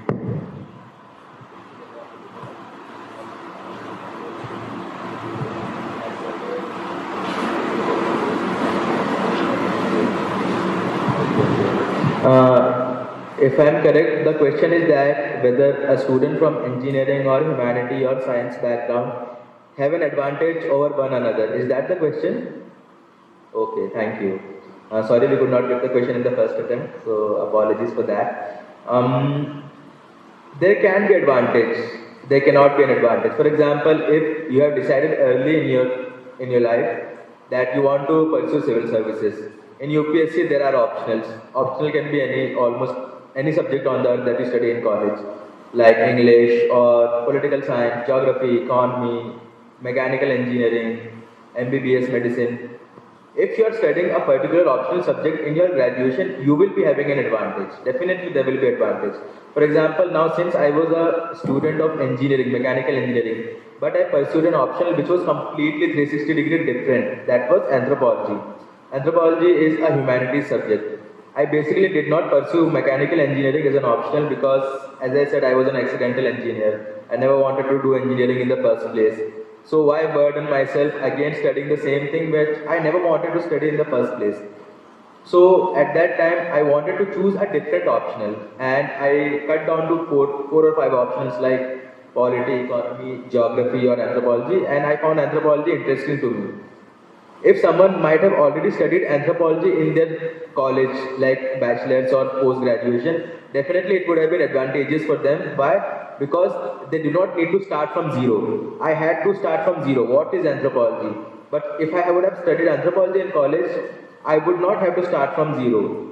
So that is obviously an advantage. If someone is from engineering, if they are choosing an optional of their graduation, like mechanical engineering, there will be advantage for them. But there is no advantage if I am writing from mechanical engineering, or if he is writing from geography, or if he is writing from economy.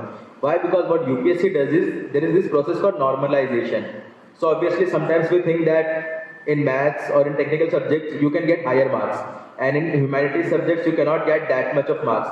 So what UPSC does is, it has some kind of a formula by which it equalizes the marks. So obviously, for example, if you are writing an exam of English, out of 500 marks, you cannot get 480, 490 marks. But if you are writing an exam of maths, you can get 500 out of 500. But that will be a discrimination on the part of the student who is writing the exam in English optional. So UPSC does this, UPSC will reduce the marks of the person who has written optional in maths. Because obviously maths is a kind of subject where you can score full marks. But English or literature subjects are those where you cannot score full marks. So in that way they try to normalize and try to equalize it. So intra-optional, humanities or medical, they don't have any advantage over each other. At the end of the day, only the advantage is if you have studied the subject already in your college, then you will be having slight advantage. But if you are hardworking, if you are able to put more number of hours, that advantage you can easily scale up if you have not studied the optional in your college graduation. I think that answers the question. Thank you so much. Hello, sir. This question is for Sir Faizan Ahmed. Sir, during the course of your preparation, what is one mistake that you think you could have avoided, and what is one thing that you think you had an edge over the other aspirants, sir? During my first attempt? Sir, during your course of the whole entire preparation. Course of preparation, okay. So as I had already mentioned in my talk, the one mistake that I could have avoided was excess misuse of social media, because that cut a lot of productive time that I had. See, everyone will have 24 hours in a day. No one will have 25. Now it depends, you are studying 8 hours or you are studying 3 hours a day. Because at one point of time, human brain will also burn out. You cannot study like you want to use 10 hours of Instagram also, then you want to study 8 hours also. You have other things to do in life also, like chilling. So that is not possible. So what you have to do is, you have to cut down those things, which I could not do. In my second attempt, I did that. And one thing which I could have adopted was more number of revisions. See, initially I was not that serious. I was having this thing, UPSC is not that difficult exam. It is something which interests me. And obviously something which is my passion or something of my interest, I will be easily able to clear that exam. So what happened was, I was living on cloud 9 when I should have been having my feet on the ground. I should have been studying the books more number of times. I should have been doing more revisions. I should be solving more tests, giving more test series, which I did not do. So I think these are two major mistakes I did. First of all, social media. Second, I did not do ample number of revisions. If I would have avoided one thing and done the other thing, that would have made a lot of difference, and probably I would have cleared in my first attempt. So I would advise you, I think, do the same. Thank you. Sir, what is the one thing that you think gave you an edge over the other experience? Like, Thank you. I think the one thing that is an edge is belief in yourself, your self-belief. No matter how much you study, but if you don't believe that you will be able to clear this exam, nothing will work for you. I have friends, they are more studious than me, more laborious than me, who are putting more hard work than me. I have seen them studying at night, studying in the day. But I found one thing missing in them was that they did not have the 100% belief that I can clear this exam. There was always one iota of doubt in themselves. What if this will happen? What if the paper will be difficult? What if the pen stops working? What if they're asking questions from topics I don't know? No matter how hard you work, if you are having these kind of self-doubts, that will be total disaster for you. So I think the edge that I had, I believe, for me is, I always believed in myself. I worked hard. I believe that if I am doing this hard work, I will be obviously able to be successful in this exam. See, I'd like to end this answer with one thing. I'm reminded of a quote by Kobe Bryant. He was a basketball player. He always used to say, if you're being nervous in a match, that means you have not practiced hard enough. So if you're practicing hard enough and you are having that belief in yourself, nobody can stop you from clearing any exam, any hurdle in life. So that will give you an edge also. So always believe in yourself. Thank you. Good afternoon, sir. Thank you for your time. My question will be for the optional studies. Whereas the optional course are less offered in our state, Nagaland. So as for me, I'm done with my GS courses for this period. And for the optional, I have already decided the courses for optionals are very limitedly provided in our state. So is it necessary for the course of study of optional to relocate to say New Delhi or other cities? Yeah, so for example, I had anthropology as my option, but I never took any formal coaching for anthropology, neither did I move to Delhi to study anthropology. You have all the material, all the books that you need, all the guidance available online, on the internet, or in the form of this Imperial Academy also. So what I did was, I used to follow the strategy of the toppers, which books they studied, how did they approach a particular kind of a topic, and for that I never moved to Delhi or never went to any kind of for that subject. So if you are thinking that that particular optional which you want to take is not available in your place, Nagaland, you can always go for an online option of that. I don't think it is necessary for you to move to Delhi just for the sake of preparing an optional. I think that will be a waste of time as well as money. Today everything is available online. You can have video lectures, you can have online doubt solving sessions face to face on Zoom or Google Meet. So that will work easily for preparing that optional. Hope that answers the question. Thank you. Hello, sir. Thank you for availing your time. A very personal problem I would like to share. Having a great strategy in UPSC is crucial as in preparation of UPSC, as Sir Kaukab has mentioned earlier. However, in the process of following as strategy for UPSC, other exams come up which have a different approach from UPSC. So my strategic study gets disturbed. I'm appearing other exams because there is a parental compulsion to get a job. How would you handle it if you were in my place? Okay, so that is something that I have already discussed, and Faizan sir also added on that. So whenever you choose to create a path for yourself, which is different from what typically has been the mindset of the people around you, be it your parents, be it your friends, you're going to face resistance. And also we do have a responsibility as an individual, as a part of the family, to earn for our family. And so each one of us has different sets of problems that are suited to our need. And so of course that is a very pertinent problem, that you cannot be sitting idle and just preparing for a substantially long period of time and in the process compromising on the economic responsibilities that has been bestowed upon you. Now, what we do in the morning is what we do for the worldly requirements, and what we do at night is what we do for our dreams, right? So when the calling is difficult, you need to up your ante. You need to ensure that whatever the requirement is, you should not be shying away from your responsibilities. Now, each one of us has a different set of economic responsibilities. For those people who are graduates and they are sort of given the responsibility of earning for the family, it is quite understandable. The problem is real and it's a very genuine problem. Now, you need to understand that nothing comes easier. Had this UPSC been an easier journey, then it would not have been given the sort of covetedness, the sort of respect that it commands overall the country.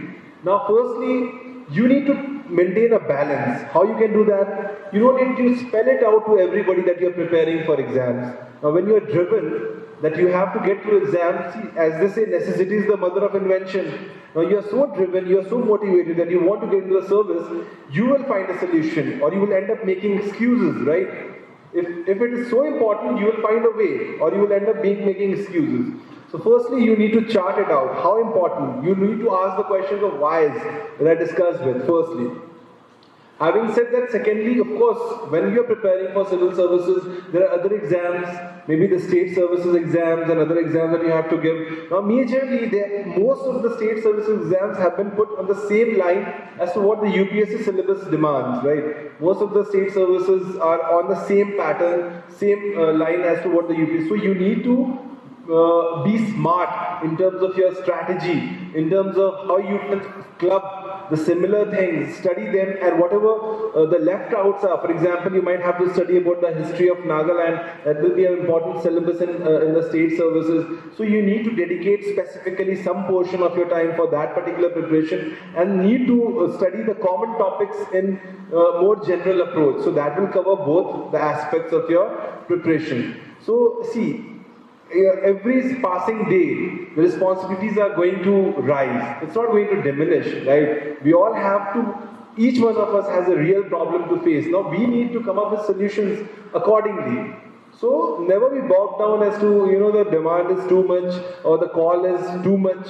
So, you are the one who is going to decide the life for yourself, and like I told, that we are the product of our decisions. You and only you can chart out the strategy as to how you're going to deal with. The only objective approach over here is to cover the common syllabus together, and whatever left out is that have a very specific approach towards that. And when it comes to earning, that we all have to go through, right? So you need to figure that for yourself. Work hard in the morning, maybe take out time from your weekends, maybe take out some hours from after your working hours. It is going to be demanding, it is going to be difficult. But nonetheless, if you have a dream, if you want to pursue it, you will have to walk that extra mile. Okay? Thank you. A few things I would like to add from my own personal experience. Yes, definitely when you are 23, 24, 25, there will be pressure on you to get some kind of a job. And for that, you will be forced by your parents to write as many exams that you can get. The same was with me also. So I graduated at the age of 22. I had a job in one of the coaching institutes in Kota as a physics faculty. But I did not want to join that job because they were having a contract. So like for 3 years, you cannot appear for UPSC, you cannot join any other job, you cannot leave. Otherwise, there was a bond of 10 lakh rupees. So I did not join the job. I started preparing for UPSC. Gave my first attempt, I was 23. Started preparing for my second attempt, COVID came, I was 24. So age was increasing, there was no source of income as such, because all the middle class parents, they want that they can have something to tell to the relatives. See, my son is doing a job, he is earning so much more than your daughter or your son. So you need to give them that satisfaction also, at least partially. So what I used to do was, I used to fill each and every form that came my way. Intelligence Bureau, filled the form. SSC, did that. Railways also, I filled the form. At one point of the time, I was thinking any peon job also I will apply. At least my parents will be happy. At least the boy has got a job. But then my father said, no peon job for you. So that was a relief. So I appeared for these exams. I qualified the initial stages of Intelligence Bureau. Then there was some exam for railways. That also, the first stage I cleared. Fortunately and thankfully, it got delayed because of COVID, and before I could appear for the further stages of those exams, I cleared UPSC. So this is a practical approach. You have to make them also satisfactory. You have to believe in yourself, but UPSC is a process. It might take 2 years, 3 years, 4 years. Nobody knows. Nobody knows how much time it takes. But to counter the pressure that your parents are putting, just give them an illusion that you are writing every exam. You tell them, okay, what exam do you want me to write? I'll write that. You want me to write an exam in Sri Lanka also? I'll go and write. Just fill the form. They will be happy. They will be happy. They will not be, what do you say, putting pressure on you, okay, why are you not getting a job? You will say, at least I'm writing the exams. So this is one thing you can do. Apart from that, state services exams is there. So sir was telling me that on 26th of November, you guys are having Nagaland state service exam. The pattern and syllabus of that is, I think, completely different from what is demanded in UPSC. So for the next 1 month, I would suggest you put your entire focus and attention on that exam. No need to study for UPSC. It's rather to have, it's better to have one bird in the hand rather than 4 in the bush. So that is more practical to appear for Nagaland State Services exam than UPSC. Because UPSC you have time, it is next year in, I think, May or June. But abhi jo exam is there in front of you, prepare for that. It's good if you qualify for that, the parental pressure will be less, they will stop talking to you about those things. And in the meantime, you can continue preparing for UPSC. So you have to apply that practicality in your approach. Whatever exam is there, you get a job, they satisfy your parents, they stop scolding you, they stop bugging you, and then continue your UPSC preparation. At least that is what I did. That is what I did, so they stopped bothering me again and again. If this is the same issue with you, I would suggest go with the same thing. Thank you. Thank you, sir. Thank you, sir, for sharing your information. My question to Sir Faizan Ahmed is that, sir, there are a lot of materials, study materials, both online, offline. All the coaching institutes are available in India.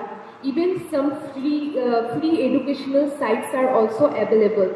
So, how a candidate to clear the prelim stage must be precise to in their study, because if everything they go on, so I don't think it will be fruitful in the at the end. And another question to Sir Kaukab Usmani, sir.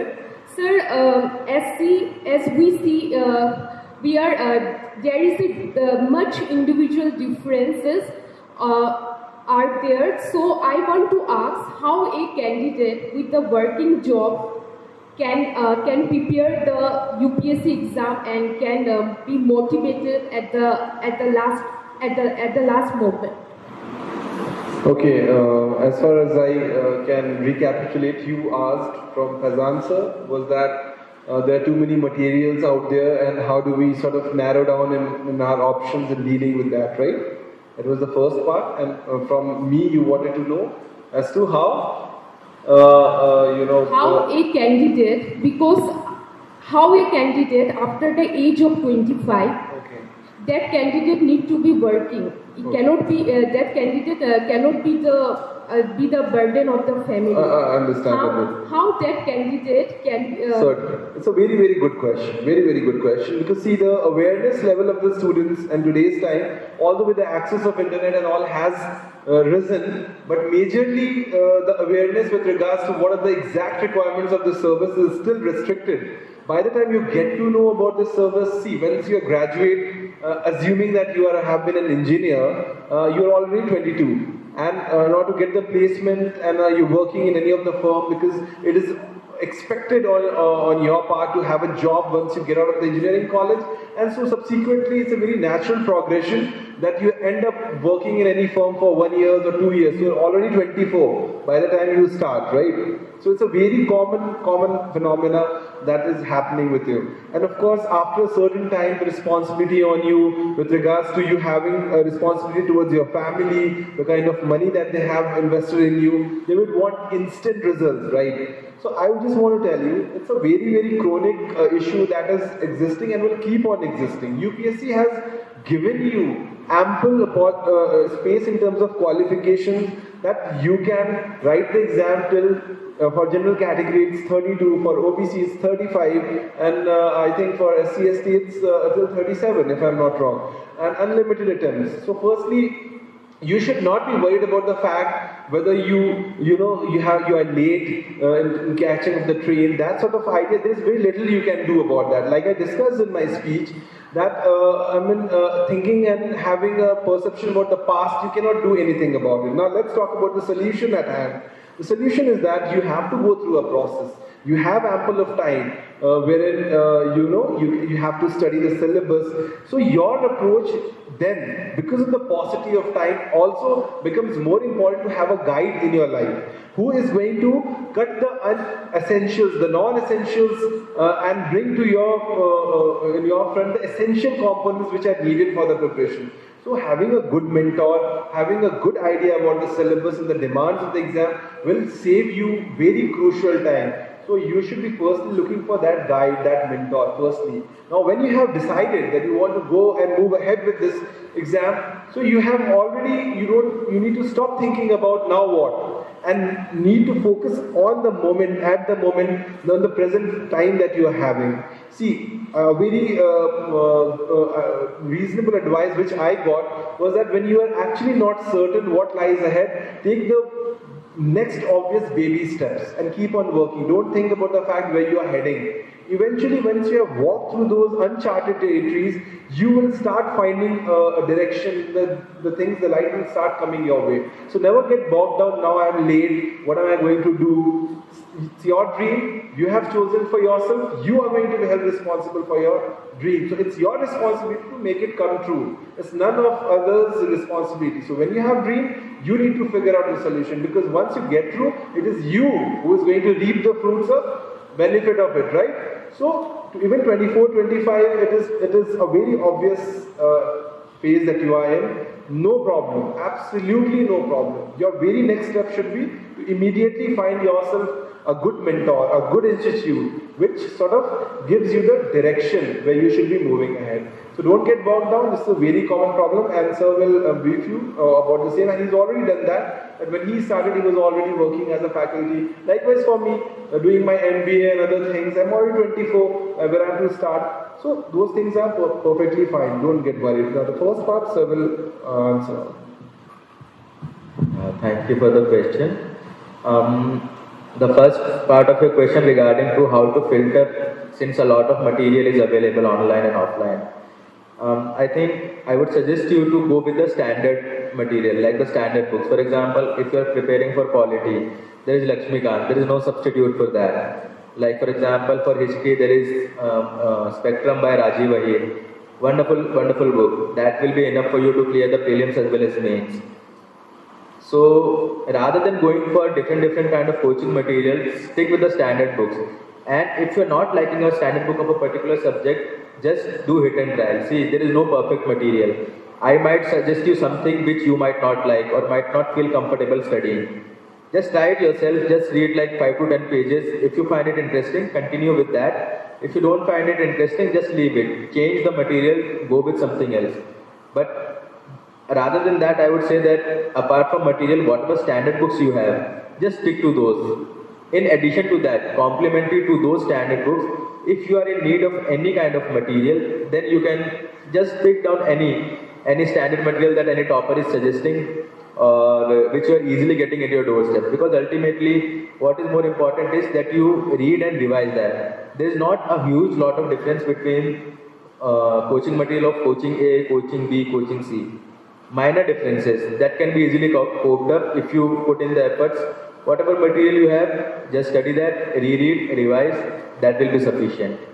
I think that answers. Thank you. Thank you so much, sir. Thank you. Sir, I have a question. As you have already mentioned that India have become digital India, but then we hear that, but then we don't see the fact that there are so many students who are technologically unprivileged, and also personally I'm very technologically led back and also very technologically unprivileged, and there are so many students, whether it be rural or urban area, there are so many students who are technologically unprivileged. So my question is like, what are the measures and the ways one should adopt who is very technologically unprivileged, and also are we lagging behind our friends and our mates? And yeah, that's my question. Yeah, so when I was talking about the digital revolution or the whatever revolution that was, it was not about like you must be having computers or laptops or these kind of gadgets to access those study material. For example, you are even if you are having a basic smartphone, if you think that a particular book that can be read there, a particular study material, if you like that, you can go and take a printout. If you are technologically disadvantaged or underprivileged, in no way you are lagging behind, and in no way a person who is having access to all kinds of technology is far ahead of you. Ultimately, it boils down to one thing: making the best use out of whatever material you have, whatever books you have, be it in digital format, be in paper format, doesn't matter. Don't think that you are lagging behind because you perceive that you are technologically underprivileged. It's not about some huge technology. Basic smartphone. If you're having, even if someone is not having, I would say that if someone's friend is having, or you can access the cyber cafe, go to that, take the printout of any material, any book that you are needing. See, the good thing I'm talking about this is because there might be a book which might cost you 2,000 rupees, but you might be having a PDF of that online.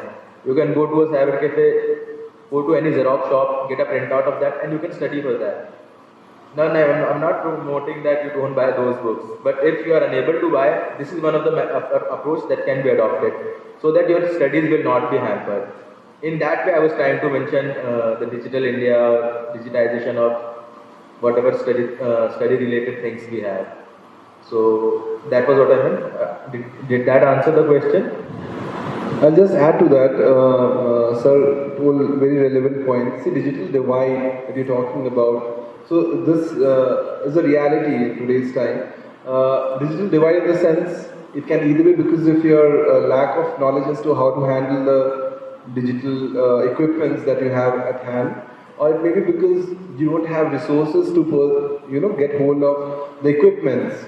So digital divide is majorly because of two factors. Now, having said that, the first category, of course, it is pertinent on each one of our part that we know how to, like people majorly of today's time, they have an idea, they are carrying a smartphone or even a basic smartphone. You can get access the cheap internet service that you have. 97% according to the data, 97% of us use mobile internet and 3% of us use broadband. That is the basic data. Now, having said that, when it comes to the study material, all the PDFs of NCRTs and all and other things, it's absolutely free, of course, that you can go and download firstly. The material resources are out there for public consumption on YouTube, if at all then you find that, access to the material. As far as the access to the material is concerned, the other mechanism is that when you can use the power of community, the commune system, wherein you can form a group and study together. There's always, it has a very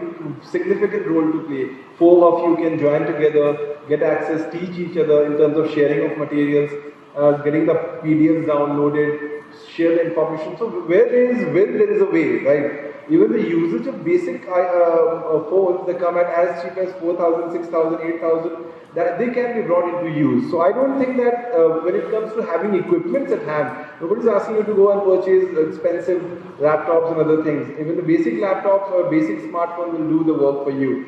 Now, when it comes to digital divide, it is obvious that all of us use internet, Facebook. So that should not be a constraint for any of us, for that matter, to be very honest.